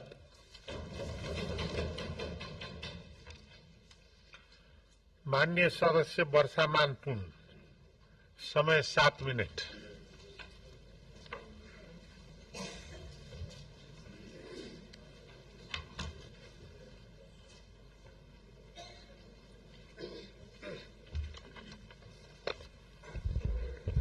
सम्माननीय सभामुख महोदय, हामी यो पहिलो अधिवेशनमा उपस्थित छौं। सर्वप्रथम हामी जनप्रतिनिधिको रूपमा मात्र होइन, इतिहासको साक्षीको रूपमा, संघर्षका उत्तराधिकारी, त्यसैगरी भविष्यका निर्माणकर्ताको रूपमा यहाँ उपस्थित भएका छौं। यस अर्थमा कि मेरो दल नेपाली कम्युनिस्ट पार्टीको तर्फबाट यहाँहरू सबैलाई हार्दिक बधाई तथा शुभकामना व्यक्त गर्न चाहन्छु। हाम्रो जनयुद्धका कमान्डर, त्यसपछि शान्ति सम्झौता र जनआन्दोलनका नेतृत्वकर्ता कमरेड प्रचण्डले 2079 को निर्वाचन जतिखेर स्वतन्त्र तर्फबाट वर्तमान सम्माननीय प्रधानमन्त्री बालेन्द्र शाह जित्दै हुनुहुन्थ्यो, जतिखेर चाहिँ हर्क साङपाङ धरानतिर जित्दै हुनुहुन्थ्यो, जतिखेर माननीय रवि लामिछानेले राष्ट्रिय स्वतन्त्र पार्टी बनाएर नयाँ अभियान चलाउँदै हुनुहुन्थ्यो, त्यतिखेर उहाँले भन्नुभएको थियो यो पुराना दलहरूलाई एउटा च्यालेन्ज आयो भन्दा होइन, पुराना दलहरूलाई च्यालेन्ज मात्रै होइन कि लोकतान्त्रिक गणतान्त्रिक एउटा फूलबारीका सुन्दर बगैँचाका सुन्दर फूलहरू हो भन्नुभएको थियो। आज त्यही कुरा आज सम्झना भइरहेको छ कि आज एउटा सुन्दर फूलको रूपमा हामी यहाँ जम्मा भएका छौं। 10 वर्षको जनयुद्ध गर्दै गर्दा, शान्ति सम्झौता गर्दै गर्दा, जनआन्दोलन गर्दै गर्दा यहाँ हामीहरूले सम्झ्यौं 20 वर्षपछि सम्झ्यौं भने मुस्किलले 7 जना महिला सांसदहरू धेरैजना हुँदा हुन्थ्यो भने आज 34% माननीयजीहरू यहाँ महिला माननीयजीहरू हुनुहुन्थ्यो। 10 वर्ष 12 वर्ष अगाडि हामीले बजेट बनाउँदै गर्दा जेन्डर रेस्पोन्सिभ बजेट भनेर कुरा गर्थ्यौं, त्यतिखेर 7-8% महिला दिदीबहिनीहरूको हातमा चाहिँ सम्पत्ति थियो, चल सम्पत्ति अचल सम्पत्तिहरू थिए। आज घर जग्गा कुरा गर्नु चाहिँ 24% सम्पत्तिको मालिक दिदीबहिनी भइराख्नु भएको छ। हाम्रा दिदीबहिनीहरू, हाम्रा छोरीहरू जन्मिँदै गर्दा हामी अर्काको घर जाने भनेर 20 वर्ष अगाडि भन्थ्यौं भने आज राष्ट्रपति, प्रधानमन्त्री, प्रधान न्यायाधीश, मुख्य सचिव धेरै धेरै रेकर्डहरू कायम गर्नुभएको छ। आज त्यस्तो कमजोर होइन। अघि माननीय सदस्य चर्चा गर्नुभयो एकजना माननीयको जसले दलित समुदायबाट आउनु भएको छ, माननीय सदस्य उहाँले भन्नुभयो हिजोको माओवादीले, हिजोका नेताहरूले, पार्टीहरूले हामीलाई बोल्न सिकाउनु भयो, हामीमाथि अन्याय रहेछ, दमन रहेछ, उत्पीडन रहेछ भन्ने कुरासम्म महसुस गर्दैनथ्यौं। तर आज हामीलाई महसुस गराइयो भनेर उहाँले नै भन्नुभयो। आज माननीयजी यहाँ उपस्थित हुनुभएको छ, गौरव महसुस भएको छ। हामी कसले जित्यो, कसले हार्यो, को आयो, कुन पार्टीबाट आयो भन्दा पनि हामी नेपालीहरूले जितेका छौं। त्यसैले हामी यो पार्टी त्यो पार्टी भन्दा पनि, यो पार्टीको राजनीति, यो पार्टीको नीति भन्दा पनि हामीहरूले, हाम्रा अग्रजहरूले विभिन्न नीतिहरू प्रयोग गर्नु जसबाट हामीले व्यवस्था बदल्यौं। व्यवस्था लोकतान्त्रिक व्यवस्था, संघीय व्यवस्था, समावेशी व्यवस्था, न्यायपूर्ण सामाजिक न्याय सहितको व्यवस्था निर्माण गर्यौं, जसबाट आजको यो रंगीन इन्द्रधनुषी आज हामी संसद पाएका छौं। यो हाम्रो गौरव हो। निश्चय पनि हामी पुराना भूमिका दलहरू जसका विचार राजनीतिमाथि प्रश्न उठेका छन्, जसका व्यवहारमाथि प्रश्न उठेका छन्, हामीले नगरेका होइन। मैले 2 वर्ष अगाडि बजेट पेश गर्दा जतिखेर हामी चाहिँ राष्ट्रसभाका मान्यज्यूहरू हामी सँगै संसदमा थियौं, के मन्त्रीज्यूहरू यही समकालीन मन्त्रीज्यूहरू यहाँ हुनुहुन्छ, उहाँहरूसँग हामीले आँकडाहरू प्रस्तुत गर्दा कि हामी चाहिँ लोकतान्त्रिक गणतन्त्रको यो पछिल्लो विकास गर्दा एउटै मात्रै उदाहरण कि 20 वर्ष 18 वर्ष अगाडि जम्मा 19,000 किलोमिटर बाटो रहेछ, आज हामी 1.25 लाख किलोमिटर बाटो छ। त्यो क्रान्ति हो, त्यो उपलब्धि हो। अरू धेरै पूर्वाधारहरू कुरा गरौँ, धेरै कुराहरू विद्युतीकरण अरूहरू। तर आज नवयुवाहरूले चाहिँ भदौ 23-24 कुरामा आउँदा त्यो कुरा स्वीकार गरे। नवयुवाहरूले यो कुरा हामीले स्वीकार्नुपर्छ र प्रश्न उठाए यस प्रकारको विकासले मात्रै पुगेन, यस प्रकार गतिले पुगेन, यस प्रकारको शासन सुशासनले पुगेन भनेर त्यो एउटा सडकमै विद्रोह गरेको अवस्था हो। त्यसलाई हामी स्वीकार गरेर निर्वाचनमा गयो, निर्वाचनबाट जनमत आएको छ, जनमतलाई हामी सबैले स्वीकार गरेका छौँ। हामी एउटा नेपाली कम्युनिस्ट पार्टी लोकतान्त्रिक आचरण व्यवहार पद्धतिमा विश्वास गर्छ, संविधानमा विश्वास गर्छ। हामी रचनात्मक रूपले सरकारलाई सहयोग गर्न तयार छौँ, त्यसैगरी आलोचनात्मक प्रतिपक्षको रूपमा हामीले भूमिका खेल्नेछौँ। म यो कुरा पनि राख्न चाहन्छु। सम्माननीय सभामुख महोदय, कि हामी आज चाहिँ यो सबै उपलब्धिहरूको जगमा दशौं हजारको बलिदान छ, जनयुद्धको बलिदान, जनआन्दोलनको बलिदान, मधेस आन्दोलनको योगदान, धेरै धेरै कुरो, पछिल्लो जेनजी नवयुवाहरूको आन्दोलनसम्म सबै त्यो चाहिँ आन्दोलनका शहीदहरूप्रति म आफ्नो दलको तर्फबाट सम्मान र श्रद्धाञ्जली व्यक्त गर्न चाहन्छु। सबै घाइते अपाङ्गता भएका साथीहरूको शीघ्र स्वास्थ्य लाभको कामना गर्न चाहन्छु। शहीद बेपत्ता परिवारहरू जसमाथि सम्मान व्यक्त गर्न चाहन्छु, जसले यो अवस्थासम्म हामीलाई ल्याउनु भएको छ। निश्चय पनि हामीले हाम्रा कमजोरीहरू के भए, हिजो शासन गर्दा प्रशासन गर्दा के पुगेनन्, केही पनि नगरेका होइनन्, गर्यौं तर पुगेनन्। नपुगेका कुराहरू हामीले आत्मसमीक्षा गर्छौँ, खोटल्छौँ, जनतामा जान्छौँ। र म यही कुरामा एउटा चाहिँ सत्तारूढ दलको रूपमा राष्ट्रिय स्वतन्त्र पार्टी, यसको सभापति माननीय रवि लामिछाने, सम्माननीय प्रधानमन्त्री बालेन्द्र शाह, यहाँहरू सबैलाई मेरो के आफ्नो ऐतिहासिक पृष्ठभूमि या अनुभव यहाँ सेयर गर्न चाहन्छु भने 2064 सालतिर तत्कालीन नेकपा माओवादीले यस्तै खालको झन्डै यस्तै विजय हासिल गरेको थियो। 2074 सालतिर चाहिँ हामी दुई दल मिलेर चाहिँ प्रतिस्पर्धा गर्यौं, पछि चाहिँ हामी पार्टी एकता गर्यौं। झन्डै 2/3 बहुमत थियो। हामीले त्यसलाई सदुपयोग गर्न जानेनौं, सकेनौं। हाम्रा सीमाहरू व्यक्त गरे। यस्ता हाम्रा कमीहरूलाई यहाँहरूले शिक्षा लिएर अगाडि कि पार्टीलाई लैजाने, देशलाई लैजाने कुरा गर्नुस्। त्यो हाम्रो आफ्नै अनुभव छ कि हामी त्यो कुरालाई तपाईहरूलाई हामी चाहिँ सहयोग गर्न तयार छौं। राष्ट्र निर्माणको लागि, राष्ट्रिय स्वाधीनताको लागि, सामाजिक न्याय रूपान्तरणको लागि हाम्रा जति अभ्यास भएका छन्, संविधान संशोधन धेरै कुराहरू पनि यहाँहरूले उठाउनु भएको छ। त्यो कुराहरूमा लोकतन्त्र, गणतन्त्र, समावेशितामा सम्झौता हुन सक्दैन। त्यसलाई अझ परिमार्जन गर्ने, लोकतन्त्रलाई अझ सर्भिसिङ गर्नको लागि हामी तयार छौँ। हाम्रो सहयोग रहन्छ। यो कुराहरू हामी मैले यहाँ राख्न चाहन्छु यहाँहरूसँग। र चाहिँ अन्तिमतिर आउँदा चाहिँ निश्चय पनि नयाँ जनमत आएको छ, यो हामीले स्वीकार गरेका छौँ। यो जनमतलाई चाहिँ हामीले सम्मान पनि गर्छौँ। यहाँहरूलाई काम गर्ने र एउटा खबरदारी, पूर्ववक्ता मान्यले भन्नुभयो जस्तै हामी खबरदारी गर्ने, सचेत रूपले सक्रिय रूपले खबरदारी गर्नेछौँ। यो हाउसलाई सभामुखजीको निर्वाचनपछि एउटा जीवन्त हाउसको रूपमा साँच्चीकै नेपाल, नेपाली जनता, नेपाली राष्ट्रियताको लागि हाम्रो शिर उच्च बनाउँदै विश्वभरि चाहिँ हाम्रो देशलाई चिनाउन सक्ने, हाम्रो युवाहरूलाई देशभित्र नै रोजगारी सिर्जना गर्न सक्ने, हाम्रो अर्थतन्त्रलाई सुदृढ गर्न सक्ने। आज पनि विश्व द्वन्द्वमा छ, भू राजनीति असाध्यै जटिल अवस्थामा छ। धेरै विज्ञ, सामान्य प्रधानमन्त्रीदेखि अर्थमन्त्रीसम्म, धेरै पार्टीका सभापतिज्यू मान्यसम्म विज्ञ हुनुहुन्छ। तर यो सबै कुरोलाई सन्तुलन गर्दै हाम्रो राष्ट्रिय स्वाधीनतालाई बलियो बनाउने, देशलाई बलियो बनाउने, हाम्रा जनताका आकांक्षाहरूलाई सम्बोधन गर्ने यहाँहरूको जिम्मेवारी छ। त्यसलाई हाम्रो सहयोग रहन्छ। र हिजोका उपलब्धिहरू मात्रै होइनन्, हिजोका दायित्वहरू पनि छन्। कैयौं कारणले पूरा नभएका शान्ति सम्झौता, त्यसपछिका चाहिँ संक्रमणकालीन न्यायका विषयहरू छन्। त्यसमा पनि अवश्य पनि सरकारले स्वामित्व लिनेछ, किनभने कुनै पार्टी विशेषको होइन, परिवर्तनका लागि भएका आन्दोलनहरूका दायित्वहरू छन्। लगायतका कुराहरूमा हामी सहकार्य गर्न तयार छौँ। निश्चय पनि हामी कसैले अहंकार या कसैले लघुताभास गर्न जरुरी छैन। हाम्रा आफ्ना विचार छन्, सिद्धान्त छन्। हामीले आफ्ना विचार सिद्धान्तहरू राख्ने हो, तर देश जनतालाई केन्द्रमा राखेर त्यसमा चाहिँ हामी सहकार्य गर्न हामी चाहिँ तयार छौँ। यति कुराहरू राख्दै फेरि पनि हामी सबै मान्यजीहरूप्रति बधाई शुभकामना व्यक्त गर्दै बिदा हुन्छु। धन्यवाद।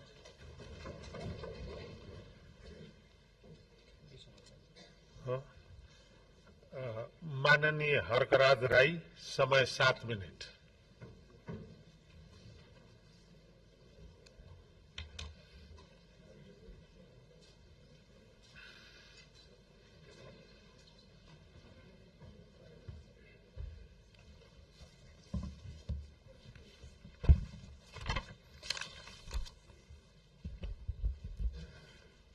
सम्माननीय सभामुख महोदय,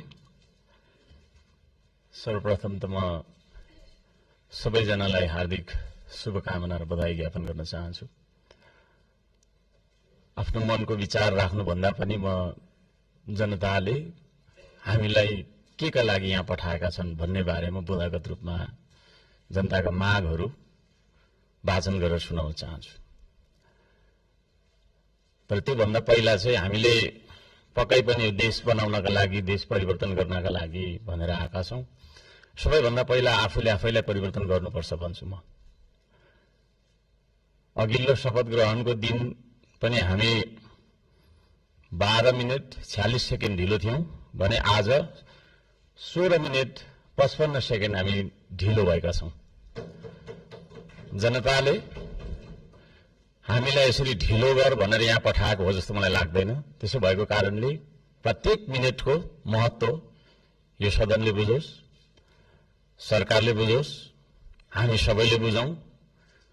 नेपाली हो, नेपाली समय हो, 2 बजेको बैठक 3 बजे जाँदा पनि हुन्छ, 4 बजे जाँदा पनि हुन्छ, जे गर्दा पनि नेपाल हो, नेपाली हो भन्ने खालको जुन भाष्य हामीले मनमा लिएर बसेका छौं, यही सबैभन्दा मुख्य कारण हो हामीले उन्नति गर्न नसक्नुको। त्यसो भएको कारणले गर्दाखेरि सभामुख महोदय मार्फत म सम्पूर्ण सदन, सरकार सबैलाई ध्यान आकर्षण गराउन चाहन्छु। आउँदा दिनमा हामी बैठक सुरु हुनुभन्दा थोरैमा पनि 5 मिनेट अगाडि उपस्थित हुनुपर्छ, म यो माग राख्न चाहन्छु। हामी विभेदको अन्त्य गर्छौं भनेर यहाँ भनिरहेका छौं। भर्खरै पनि पूर्ववक्ता माननीयज्यूहरूले थुप्रै कुराहरू राख्नुभयो, आफ्नो मनको कुराहरू, तर यहाँ यही सदनभित्र पनि विभेद भइरहेको छ। सत्ता पक्षले 30 मिनेट बोल्दा पनि हुने, 40 मिनेट बोल्दा पनि हुने, प्रतिपक्षले अलि सानोले हैन 3 मिनेटमा सकिहाल्नुपर्ने, 2 मिनेटमा सक्नुपर्ने। हामी पनि जनताले चुनेर पठाएका जनमत प्राप्त जनप्रतिनिधि हौं। त्यसो भएको कारणले गर्दाखेरि हामीले आफ्ना क्षेत्रका आवश्यकताहरू, आफ्ना तपाईका चाहिँ के रे मागहरू राख्नका लागि प्रशस्त समय दिनुपर्दछ। त्यो खालको सदन हामीले बनाएर हामीले त्यो खालको सदन अभ्यास गर्नुपर्दछ भन्ने माग राख्न चाहन्छु।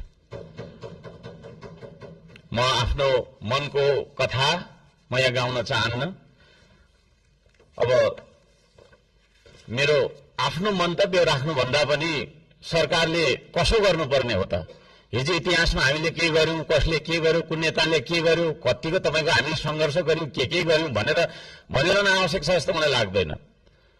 हामी के गरिरहेका छौं आज र भोलि के गर्ने हो भन्नेतर्फ सरकारले आफ्नो नीति तथा कार्यक्रम बनाउँदाखेरि यस्ता कुराहरूलाई पनि समावेश गरोस् भनेर चाहिँ म यहाँ जनताको मागहरू, राष्ट्रिय स्वाधीनताको, हाम्रो सम्प्रभुताको, जनताले चाहेका कुराहरू के कस्ता छन् त भन्ने कुरा म बुँदागत रूपमा वाचन गर्न चाहन्छु।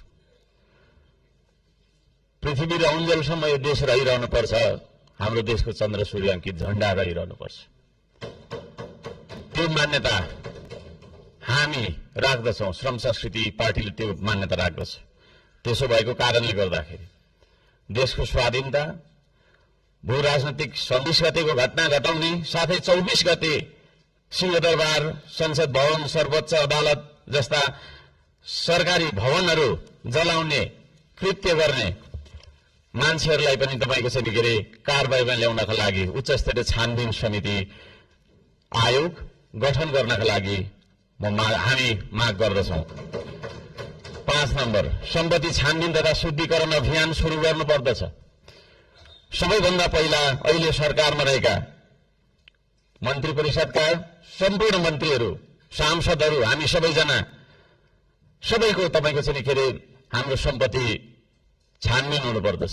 हामीबाट सुरु गर्नुपर्दछ त्यो चिज, किनभने हामी नियम कानून बनाउने भने हामीबाटै त्यो कुरा लागू भएर जानुपर्दछ।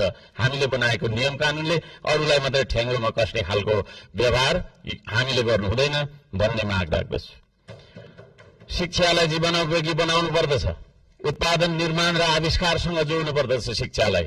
शिक्षा भन्ने बित्तिकै कथा पढ्ने विषयवस्तु होइन, त्यो भन्ने बित्तिकै उत्पादन, निर्माण र आविष्कारसँग जोडिनु पर्दछ भन्ने हाम्रो माग हो। त्यसतर्फ सरकारले ध्यान दियोस्। हप्तामा 3 दिन मात्रै थ्योरी पढ्दाखेरि हुन्छ, 4 दिन विद्यार्थीले उत्पादन, निर्माण र आविष्कारसँग जोडेर क्रियाकलापहरू गर्न सक्नुपर्दछ। त्यो खालको जीवनोपयोगी शिक्षा लागू गरिनुपर्दछ भन्ने हामी माग राख्दछौँ। 7 नम्बरमा खेतीबारीको समस्या हल नगरी देशको आर्थिक समस्या हामीले सुल्झाउन सक्दैनौं, आर्थिक उन्नति हुन सक्दैन। त्यसो भएको कारणले कृषिमा देखिएका समस्याहरू पहिचान गर्ने र समस्या हल गर्ने सबै खालका तपाईको प्राविधिक उपायहरू अपनाउने काम गरिनुपर्दछ भन्ने ध्यान आकर्षण गराउन चाहन्छु। नम्बर 8 मा कम्तीमा एक पालिकामा एउटा उद्योग हुनुपर्दछ, एक परिवारमा एकजना रोजगार हुनुपर्दछ। त्यो खालको नीति हामीले अपनाउनु पर्दछ। बन्द गरिएका उद्योगहरूलाई पुनः सञ्चालन गर्ने साथै नयाँ उद्योगहरूको स्थापना गर्ने नीति तथा कार्यक्रम सरकारले ल्याउनु पर्दछ भन्ने ध्यान आकर्षण गर्न चाहन्छु। 9 नम्बरमा जनताको सेवा सुविधा, विकास र समृद्धिमा सार्वजनिक हितका लागि प्राकृतिक स्रोत साधन ढुङ्गा, गिटी, माटो, खोला, नाला, खानी, खनिज, वन जंगल जस्ता स्रोत साधनका सदुपयोग गर्न पाउने गरी सहज किसिमको चाहिँ नियम कानून बनाउनु पर्दछ। कहीँ कतै हामी हुन्छ म सक्छु अब र यी सम्पूर्ण स्रोत साधनलाई परिचालन गरेर चाहिँ हाम्रो देशलाई समृद्ध बनाउनतर्फ हामीले ध्यान दिनुपर्दछ भनेर भन्न चाहन्छु। म यहाँ शुभकामना मात्रै दिनुभन्दा सरकारको नीति तथा कार्यक्रमको कुन दिशामा जानुपर्दछ भन्ने एउटा सल्लाह सुझाव र प्रस्ताव प्रस्तुत गर्न चाहन्छु।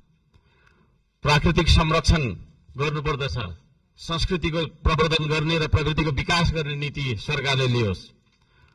सुशासनका निम्ति भ्रष्टाचार तपाईको चाहिँ अन्त्य गर्ने, निष्पक्ष, मितव्ययी, पारदर्शी, जवाफदेही, दूरदर्शी, परिपक्व र दीर्घकालीन कामहरू गर्नेतर्फ सरकार अगाडि बढ्नुपर्दछ।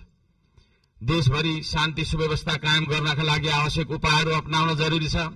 खाने पानी, स्वास्थ्य, शिक्षा, सडक, बिजुली बत्ती जस्ता आधारभूत आवश्यकताहरू परिपूर्ति गर्नतर्फ हाम्रो ध्यान जानुपर्दछ। राम्रोसँग अध्ययन नगरी हतार सरकारले ल्याएका कार्यक्रमहरू लागू गर्नु हुँदैन। कुनै निर्णय गर्नु अघि तपाईको प्रतिपक्षी दलहरूसँग सल्लाह गरेर सबै पक्षको उचित सल्लाह लिएर चाहिँ सरकार अघि बढे। निर्णय गर्दै पछि हट्नुपर्ने नियतिबाट होइन सरकार बच्न सक्दछ। अहिले भर्खरै वृद्ध भत्ता, विद्यार्थी संगठन, ब्रिज कोर्स जस्ता सम्बन्धमा निर्णयहरू जुन गरिएको छ यसलाई पुनर्विचार गरियोस् भन्न म चाहन्छु। वृद्ध भत्ताको समयको मापदण्डलाई जुन फेरबदल गर्ने भन्ने कुराहरू आएको छ कार्यसूचीमा, त्यस्ता कुराहरूमा सरकारले ध्यान दिएर मात्रै अगाडि बढ्दाखेरि राम्रो हुन्छ भन्ने माग राख्दछु। सुकुम्बासी भन्दै नागरिकको बासको अधिकारलाई खोज्दै डोजर चलाउने, राज्य आतंक फैलाउने चलनको अन्त्य गरियोस्।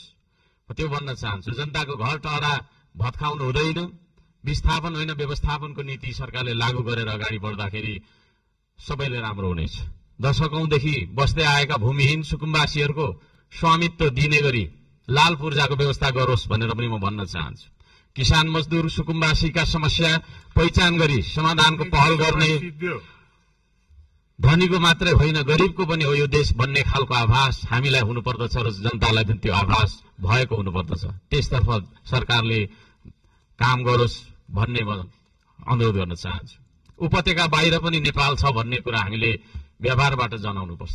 यो काठमाडौँ उपत्यका मात्रै नेपाल हो भन्ने किसिमले सबै विकास चाहिँ यहाँभित्र मात्रै थुपार्ने किसिमको चाहिँ विकास हुनु हुँदैन भनेर म ध्यान आकर्षण गर्न चाहन्छु। सबै खाले विभेदको अन्त्य गरिनुपर्दछ।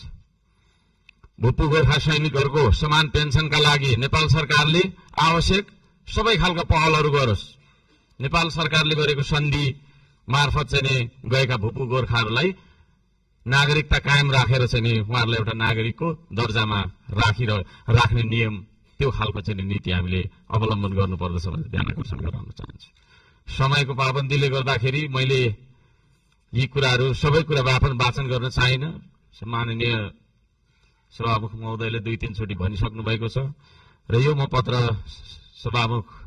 सम्माननीय सभामुख महोदय मार्फत टेबल गर्न चाहन्छु र यस सल्लाह सुझाव अन्तर्गत सरकारले आफ्ना विचारहरू, आफ्ना नीति तथा योजनाहरू अगाडि बढाओस् भन्ने म माग राख्न चाहन्छु। धन्यवाद।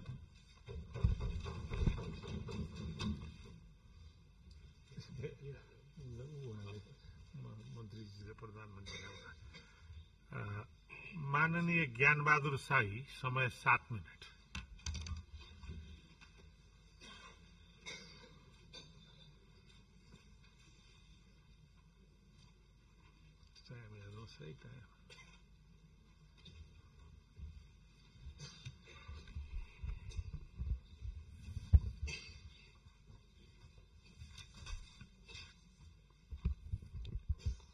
सम्माननीय सभामुख महोदय,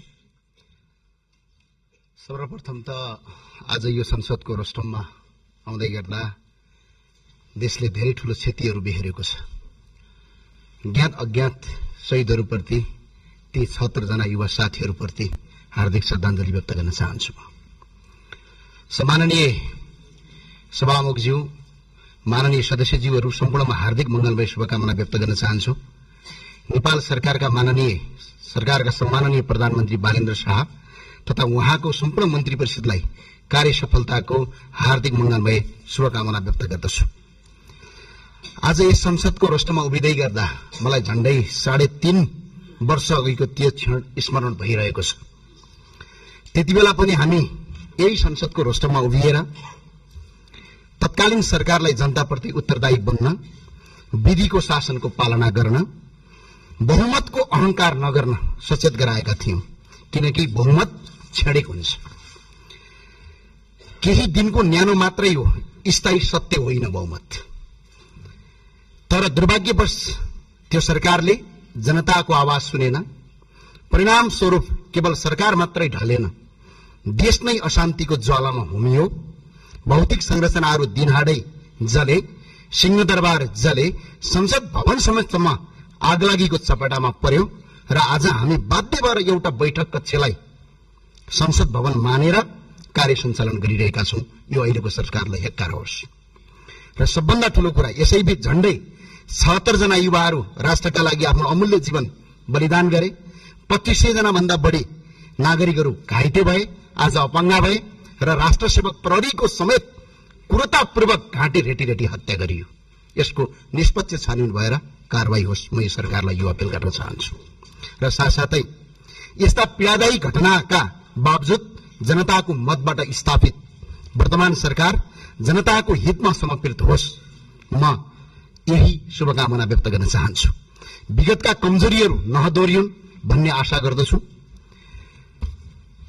जनताको आवाज सुन्ने, विधिको शासनमा आधारित कानून सम्मत तथा प्रजातान्त्रिक मूल्य र मान्यतामा अडिग शासन सञ्चालन होस्, मेरो यही हार्दिक मंगलमय शुभकामना यो सरकारलाई छ। र यो सरकार केवल सत्ता सञ्चालन गर्ने संयन्त्र मात्र नभई जनताको आशा, भरोसा र भविष्यको दियो बनोस्। र त्यो दियो जोगाइराख्नु हामी सबैको प्रमुख कर्तव्य हो। हामी त्यो दियो जोगाउँछौं। तर त्यो दियो कहिल्यै डढेलोमा परिणत नहोस्। यदि त्यो दियो डढेलो बन्न खोज्छ, यदि कोसिस गर्छ भने हेक्कार होस्। त्यसलाई नियन्त्रण गर्ने, त्यसलाई निभाउने साहस हामीले राख्नुपर्छ र राख्छौं पनि। त्यसका लागि म सबैलाई शुभकामना दिन चाहन्छु। नेपालमा धेरै सरकारहरू परिवर्तन भए, धेरै व्यवस्था परिवर्तन भए, तर जनताको अवस्था जस्ताको तस्तै रह्यो। अब वर्तमान सरकारले सुशासनको मार्ग अवलम्बन गर्दै विगतका सबै भ्रष्टाचारका काण्डहरूको फाइल खोल्नेछ भन्नेमा म पूर्ण विश्वस्त छु। विशेष गरी प्रधानमन्त्री बालेन्द्र शाह र गृहमन्त्री माननीय सुदन गुरुङप्रति अझै विश्वस्त भएको छु। लाउडा विमान काण्डदेखि सहकारी घोटाला काण्डसम्मका ठूल्ठूला दोषीहरूलाई कानूनी कटघरमा उभ्याइनेछ भन्नेमा म पूर्ण आशावादी छु। र सबभन्दा ठूलो कुरा, पोहोर साल आउँदा अघिल्लो वर्ष अलि पाका उमेरका मान्छे थियौं, अहिले भर्खरका युवा साथीहरू आएका छौं।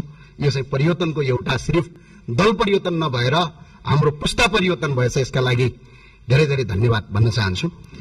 सडकको किनारमा मकै पोलेर, साग बेचेर, पसिना र रगत बगाएर संलग्न गरिएको सहकारीको रकम हडप्ने भ्रष्टाचारीलाई कानूनको कटघरामा उभ्याइनेछ र पीडितको रकम सरकारबाट होइन, ती अपराधीहरूको तिनपुस्ते सम्पत्ति जफत गरेर तिराइनेछ भन्ने कुरामा सरकारसँग म पूर्ण आशावादी छु।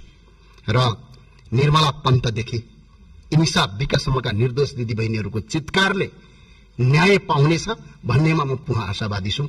र चाँडै न्याय पाइएको पनि सुन्न पाइयोस्, यही मंगलमय शुभकामना व्यक्त गर्न चाहन्छु। आज युवाहरू +2 पास गर्ने बित्तिकै आफ्नो जीवनका लागि विदेशी न बाध्य छन्। हरेकको दिमागमा आइरहेको छ। आज अलिकति हुने खानेका छोराछोरी अस्ट्रेलिया ताकिरहेका छन्, अलिकति गरिबका छोराछोरीहरू आज खाडी मुलुक ताकिरहेका छन्। यो सोच नै मार्नुपर्ने हाम्रो आवश्यकता छ। त्यो सोच मार्न यो सरकारले कदम गर्नेछ भन्ने मलाई आशावादी छु। झन्डै 80 लाख भन्दा बढी युवाहरू नेपालीहरू विदेशमा श्रम गर्न बाध्य छन् र तिनैको रेमिटान्सले यो देशको अर्थतन्त्र आज धानिरहेको छ। हाम्रो तलब पनि तिनीहरूको रेमिटबाट चलिरहेको छ।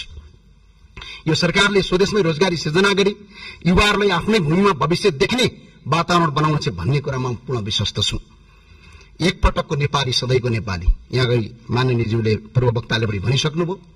आज जसका पुर्खाले यो देश बनाए, जसका पुर्खाले आज अंग्रेजसँग लडे, जसका पुर्खा तिब्बतसँग लडे, जसका पुर्खा मुगलसँग लडे, तिनका सन्तान आज विदेशी बनिरहेका छन्।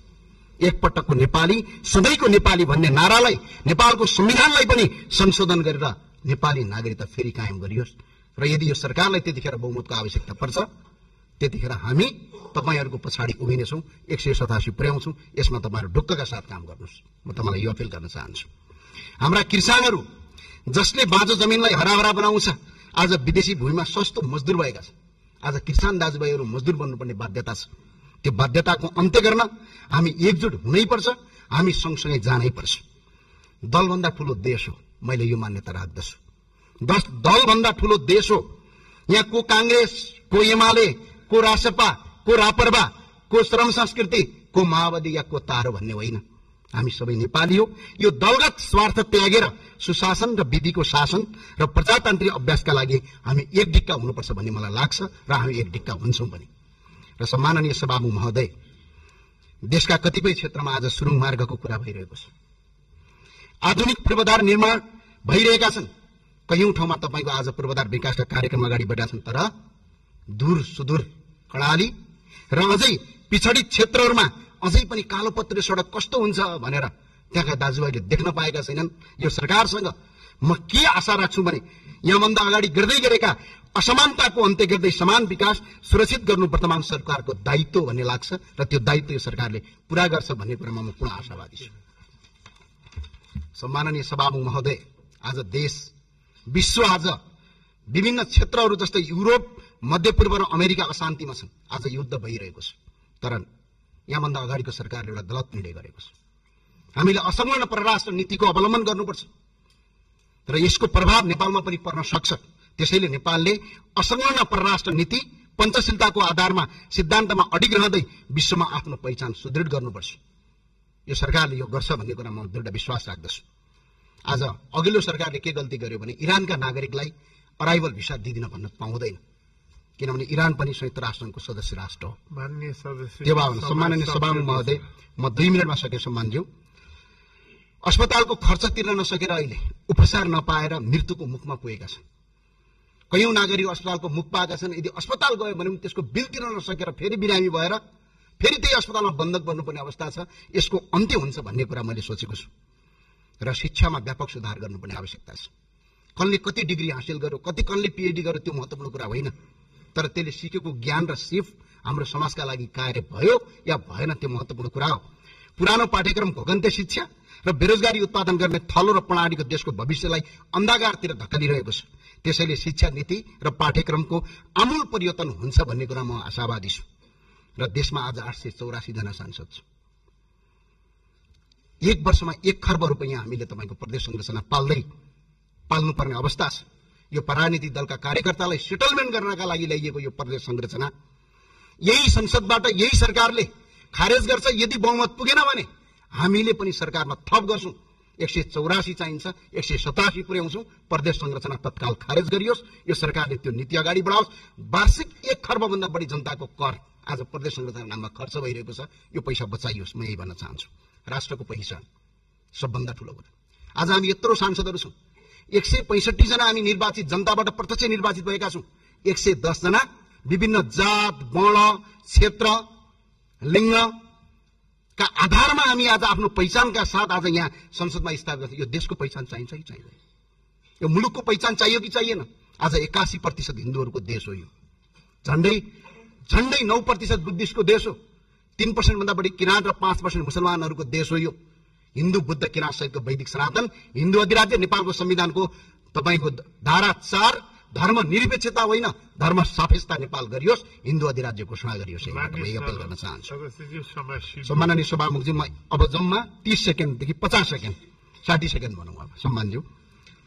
नेपालको इतिहास राज संस्था र जनताबाट बनेको, आज जुन देशमा आज हामी उभिरहेका छौँ यो राज संस्था र जनता मिलेर बनाएको देश हो, कुनै दलका नेता र कुनै कार्यकर्ताले बनाएको देश होइन।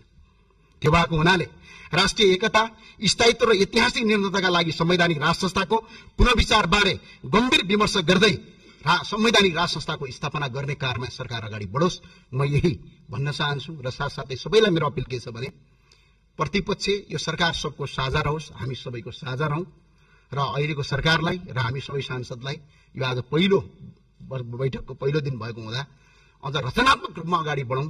तपाईँ हामी सबैलाई र हामी लगायत सबैलाई हार्दिक मङ्गल र शुभकामना व्यक्त गर्न चाहन्छु। जय राष्ट्रवाद, जय नेपाल। धन्यवाद। माननीय महावीर पुन, समय 5 मिनट।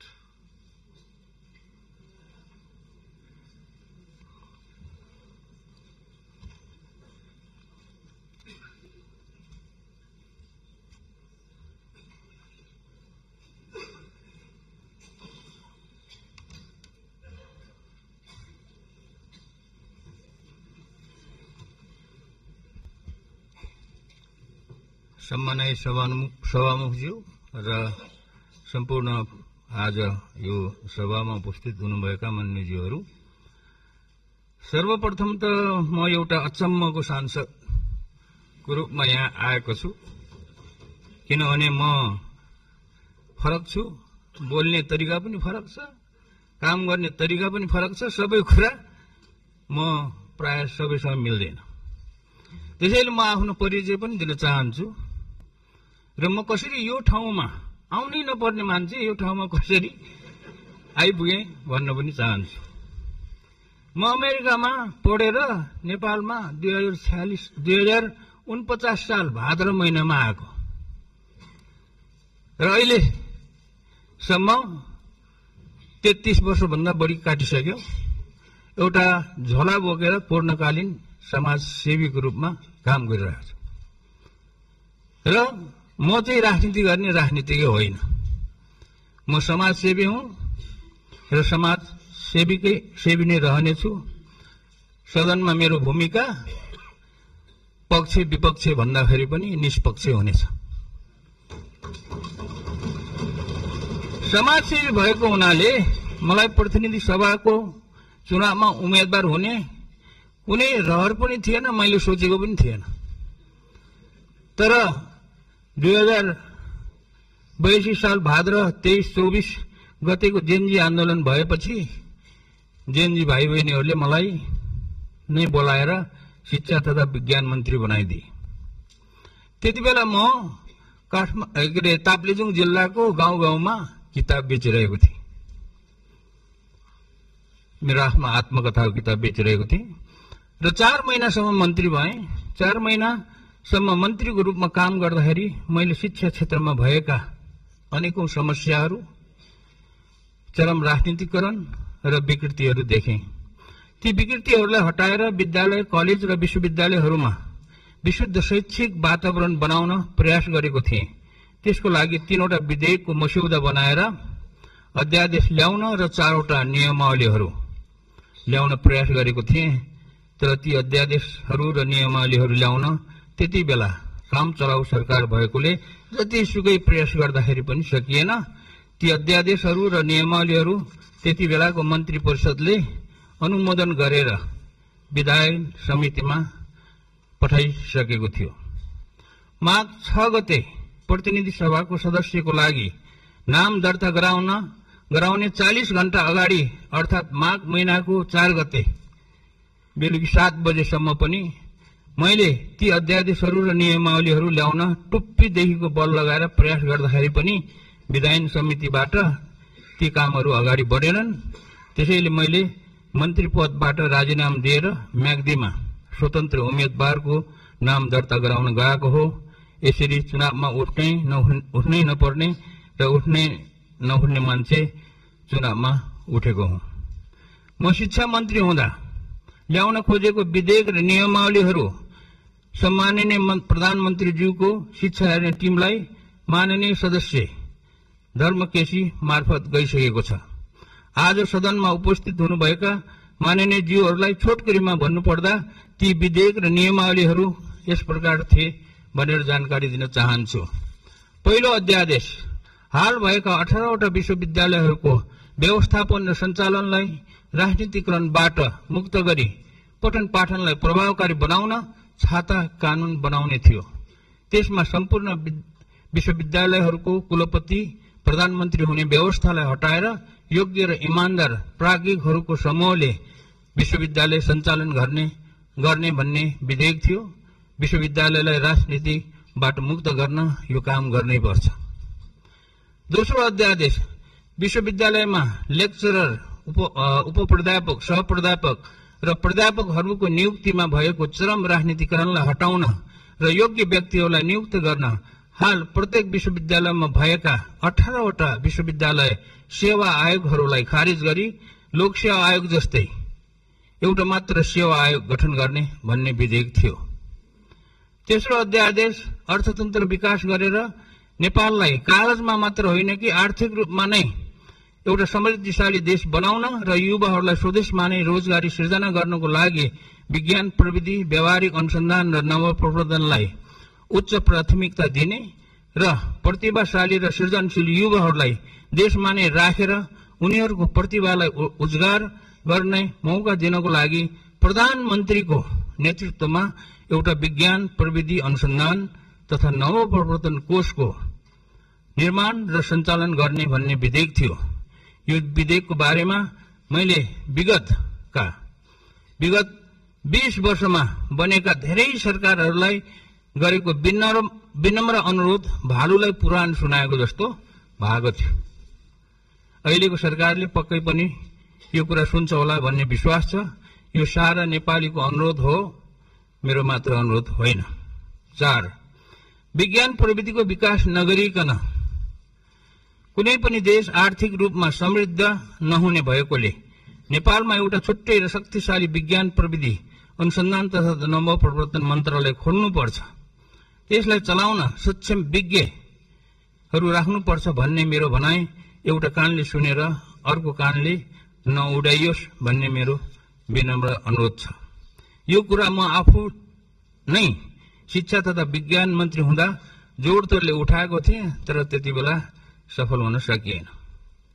5. विद्यालय शिक्षा सञ्चालनको जिम्मा स्थानीय सरकारलाई दिएको हुनाले विद्यालय शिक्षामा धेरै विकृतिहरू जन्मेका रहेछन्। यो कुरालाई ध्यानमा राखेर शिक्षा नियमावलीमा धेरै नै सुधार गर्नुपर्ने छ र सो कुरा मैले प्रयास गरेको हो, तर भएन।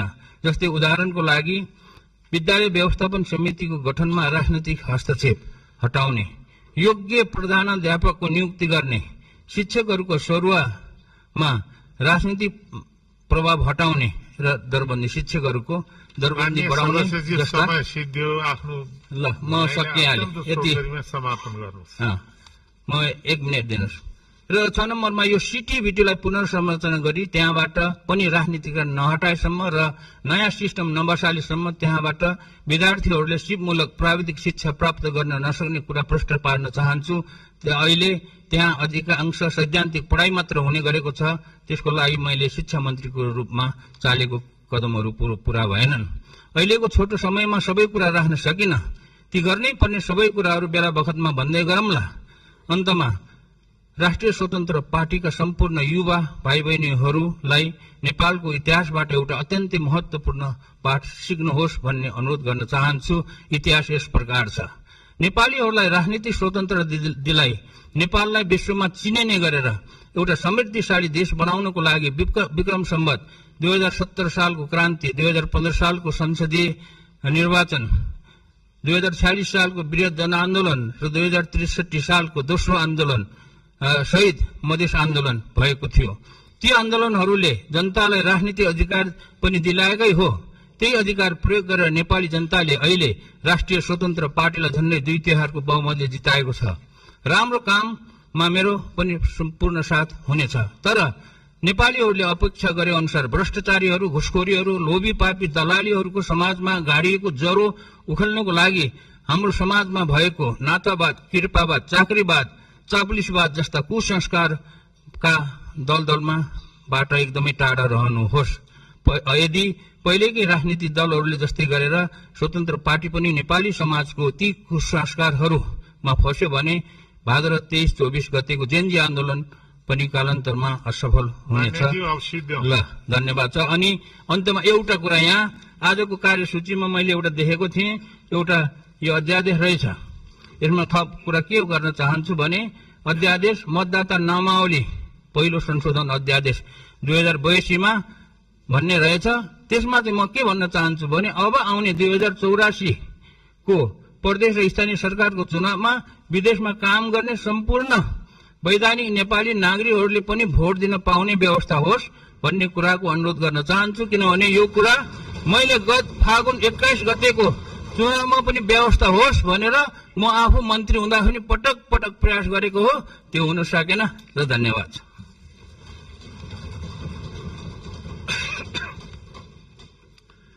मान्य सदस्यहरू, प्रतिनिधि सभा नियमावली 2079 नियम 7 को उपनियम 1 बमोजिम प्रतिनिधि सभा सभामुख पदको निर्वाचनको लागि 2082 साल चैत्र महिना 22 गते आइतबारको दिन तोकेको छु।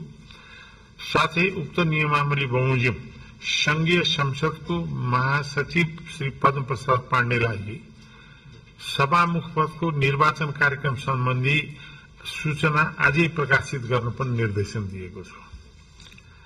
मान्य सदस्यहरू, अब म मान्य गृहमन्त्री सुदन गुरुङलाई क्रमशः मतदाता नामावली पहिलो संशोधन अध्यादेश 2082, प्रतिनिधि सभा सदस्य निर्वाचन पहिलो संशोधन अध्यादेश 2082, नेपाल विशेष सेवा दोस्रो संशोधन अध्यादेश 2082 पेश गर्न अनुमति दिन्छु।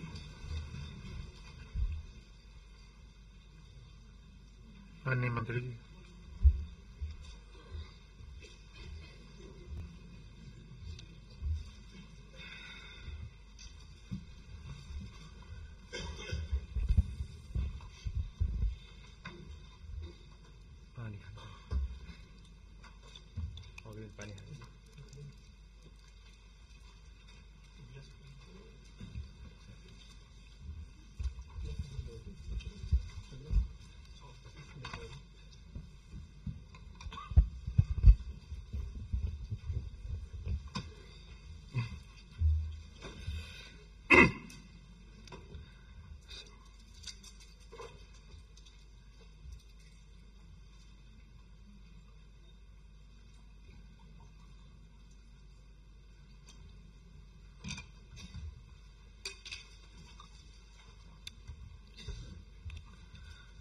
सम्माननीय सभामुख महोदय,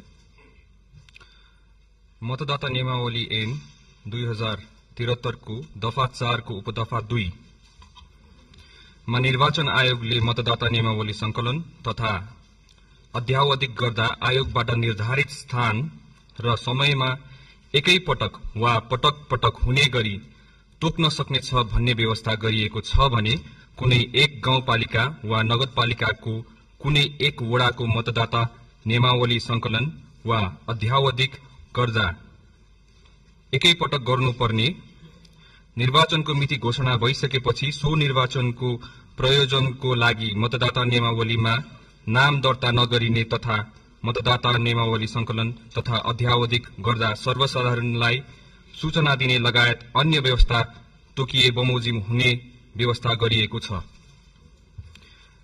निर्वाचन आयोगको मिति 2082 3/16 को सूचना बमोजिम मतदाता नियमावली संकलन गर्ने कार्य स्थगन हुन गएको र मिति 2082 5/27 को राष्ट्रपतिको कार्यालयको सूचना बमोजिम सम्माननीय राष्ट्रपतिबाट सम्माननीय प्रधानमन्त्रीको सिफारिशमा संघीय संसदको प्रतिनिधि सभा विघटन भई मिति 2082 11-21 मा संघीय संसदको प्रतिनिधि सभा सदस्य निर्वाचन गर्ने गरी मिति तोकिएकोले उक्त निर्वाचनमा मतदानको लागि मतदाता नियमावली संकलन दर्ता तथा त्यसको अध्यावधि गर्नुपर्ने भएकोले मतदाता नियमावली ऐन 2073 को दफा 4 को उपदफा 2 पछि उपदफा 2 क थप गरी प्रतिनिधि सभाको कार्यकाल पूरा हुन अगावै प्रतिनिधि सभा विघटन भई निर्वाचनको मिति घोषणा भएको अवस्थामा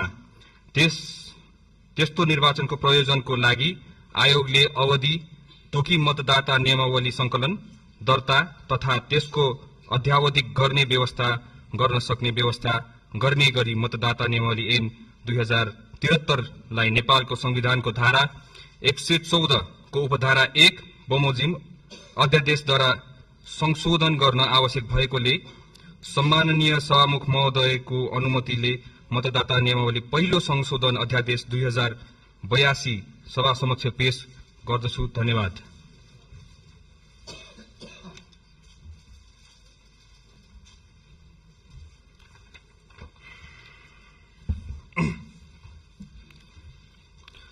सम्माननीय सभामुख महोदय, नेपालको संविधानको धारा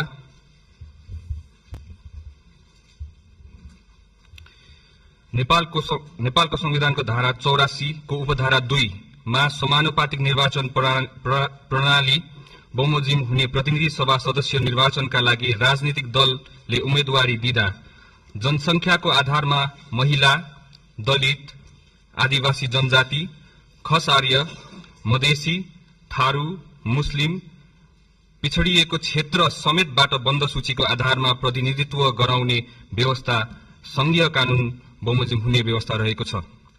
प्रतिनिधि सभा सदस्य निर्वाचन ऐन 2074 को अनुसूची 1 मा बन्द सूचीमा प्रतिनिधित्व गराउनु पर्ने समावेशी समूहको प्रतिशत सम्बन्धी व्यवस्था रहेको छ। सम्बत 2078 सालमा भएको राष्ट्रिय जनगणना प्रतिवेदन बमोजिम जनसंख्याको प्रतिशतका आधारमा दलित, आदिवासी जनजाति, खस आर्य, मधेसी, थारू तथा मुस्लिमको जनसंख्याको आधारमा प्रतिशत कायम गर्न आवश्यक भएकोले प्रतिनिधि सभा सदस्य निर्वाचन ऐन 2074 को अनुसूची 1 मा संशोधन गर्न प्रतिनिधि सभा सदस्य निर्वाचन पहिलो संशोधन अध्यादेश 2082 नेपालको संविधानको धारा 114 को उपधारा 1 बमोजिम जारी गर्न आवश्यक भएकोले सम्माननीय सभामुख महोदयको अनुमतिले उक्त अध्यादेश सभा समक्ष पेश गर्दछु। धन्यवाद हजुर।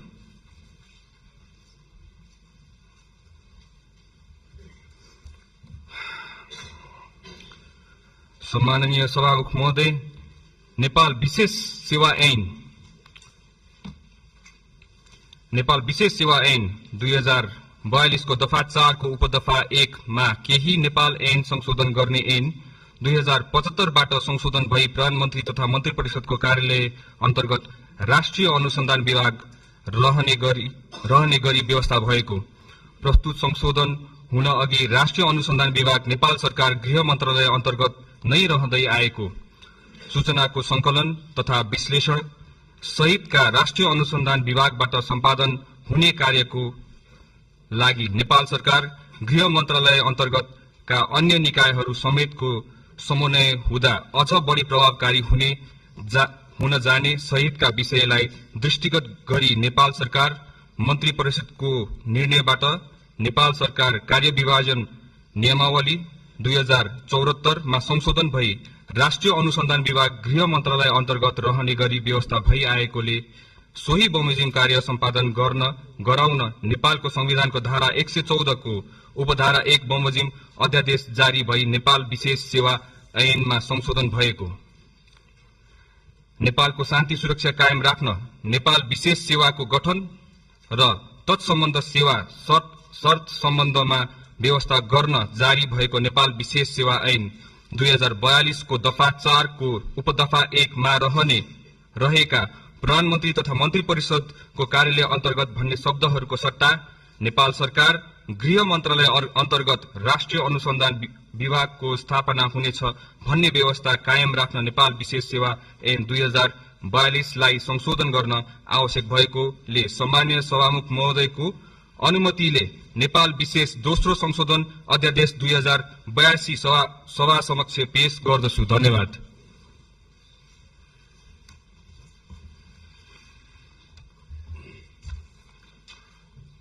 मान्य सदस्यहरू, अब म पूर्व सदस्यहरू संविधान सभा सदस्यहरूको निधन भएकोमा निम्नलिखित शोक प्रस्तावहरू प्रस्तुत गर्दछु। शोक प्रस्ताव। नेपाली कांग्रेस पार्टीको तर्फबाट विक्रम सम्वत 2048-2065 सालको संसदीय निर्वाचनमा 2048 र 2056 सालको संसदीय निर्वाचनमा बारा जिल्ला क्षेत्र नम्बर 3 बाट निर्वाचित सदस्य एवं लोकतान्त्रिक आन्दोलनहरूमा सक्रिय भूमिका निर्वाह गर्नुभएका ऋषिकेश गौतमको 84 वर्षको उमेरमा मिति 2082 साल असोज 31 गते असामयिक निधन भएकोमा प्रतिनिधि सभाको यो बैठक उहाँको निधनप्रति शोक प्रकट गरी श्रद्धाञ्जली अर्पण गर्दै शोक सन्तप्त परिवारप्रति संवेदना प्रकट गर्दछ। ख नेपाली कांग्रेस पार्टीका तर्फबाट विक्रम सम्वत 2053, विक्रम सम्वत 2056 र विक्रम सम्वत 2074 सालमा प्रतिनिधि सभा सदस्य, विक्रम सम्वत 2064 मा संविधान सभा सदस्य निर्वाचनमा रौतहट जिल्ला निर्वाचन क्षेत्र 2 बाट निर्वाचित सदस्य, पूर्व मन्त्री एवं लोकतान्त्रिक आन्दोलनहरूमा सक्रिय भूमिका निर्वाह गर्नुभएका मोहम्मद आफ्ताब आलमको 63 वर्षको उमेरमा मिति 2082 सालको कार्तिक 22 गते असामयिक निधन भएकोमा प्रतिनिधि सभाको यो बैठक उहाँको निधनप्रति शोक प्रकट गरी श्रद्धाञ्जली अर्पण गर्दै शोक सन्तप्त परिवारप्रति संवेदना प्रकट गर्दछ। नेपाली कांग्रेस पार्टीको तर्फबाट राष्ट्रिय सभा सदस्य पदमा निर्वाचित पूर्व सदस्य एवं लोकतान्त्रिक आन्दोलनहरूमा सक्रिय भूमिका निर्वाह गर्नुभएका कृष्ण कुमारी श्रेष्ठ 84 वर्षको उमेरमा मिति 2082 साल मंसिर 10 गते असामयिक निधन भएकोमा प्रतिनिधि सभाको बैठक उहाँको निधनप्रति शोक प्रकट गरी श्रद्धाञ्जली अर्पण गर्दै शोक सन्तप्त परिवारप्रति संवेदना प्रकट गर्छ। नेपाली कांग्रेस पार्टीको तर्फबाट विक्रम सम्वत 2048 सालमा राष्ट्रिय सभा सदस्यमा मनोनित विक्रम सम्वत 2056 सालको प्रतिनिधि सभा सदस्य निर्वाचनमा मोरङ जिल्ला निर्वाचन क्षेत्र नम्बर 1 बाट निर्वाचित सदस्य र विक्रम सम्वत 2064 सालको संविधान सभाका सदस्य तथा पूर्व मन्त्री एवं लोकतान्त्रिक आन्दोलनहरूमा सक्रिय भूमिका निर्वाह गर्नुभएका आमोद प्रसाद उपाध्यायको 91 वर्षको उमेरमा मिति 2082 साल मंसिर 27 गते असामयिक निधन भएको प्रतिनिधि सभाको यो बैठक उहाँको निधनप्रति शोक प्रकट गरी श्रद्धाञ्जली अर्पण गर्दै शोक सन्तप्त परिवारप्रति संवेदना प्रकट गर्दछ। नेपाली कांग्रेस पार्टीका तर्फबाट विक्रम सम्वत 2056 सालको प्रतिनिधि सभा सदस्य पदको निर्वाचनमा ओखलढुङ्गा जिल्ला क्षेत्र 1 बाट निर्वाचित सदस्य तथा पूर्व मन्त्री एवं लोकतान्त्रिक आन्दोलनहरूमा सक्रिय भूमिका निर्वाह गर्नुभएका होमनाथ दाहालको 84 वर्षको उमेरमा मिति 2082 साल पुस 25 गते असामयिक निधन भएकोमा प्रतिनिधि सभाको यो बैठक उहाँको निधनप्रति शोक प्रकट गरी श्रद्धाञ्जली अर्पण गर्दै शोक सन्तप्त परिवारप्रति संवेदना प्रकट गर्दछ। नेपाली कांग्रेस पार्टीका तर्फबाट विक्रम सम्वत 2070 सालको संविधान सभा सदस्य र विक्रम सम्वत 2080 सालमा राष्ट्रिय सभा सदस्य पदमा निर्वाचित सदस्य एवं लोकतान्त्रिक आन्दोलनहरूमा सक्रिय भूमिका निर्वाह गर्नुभएका बलदेव बोहराको 74 वर्षको उमेरमा मिति 2082 साल पुस 30 गते असामयिक निधन भएकोमा प्रतिनिधि सभाको यो बैठक उहाँको निधनप्रति शोक प्रकट गरी श्रद्धाञ्जली अर्पण गर्दै शोक सन्तप्त परिवारप्रति संवेदना प्रकट गर्दछ। उक्त शोक प्रस्तावहरूलाई पारित गरिदिनु हुन अनुरोध गर्छु।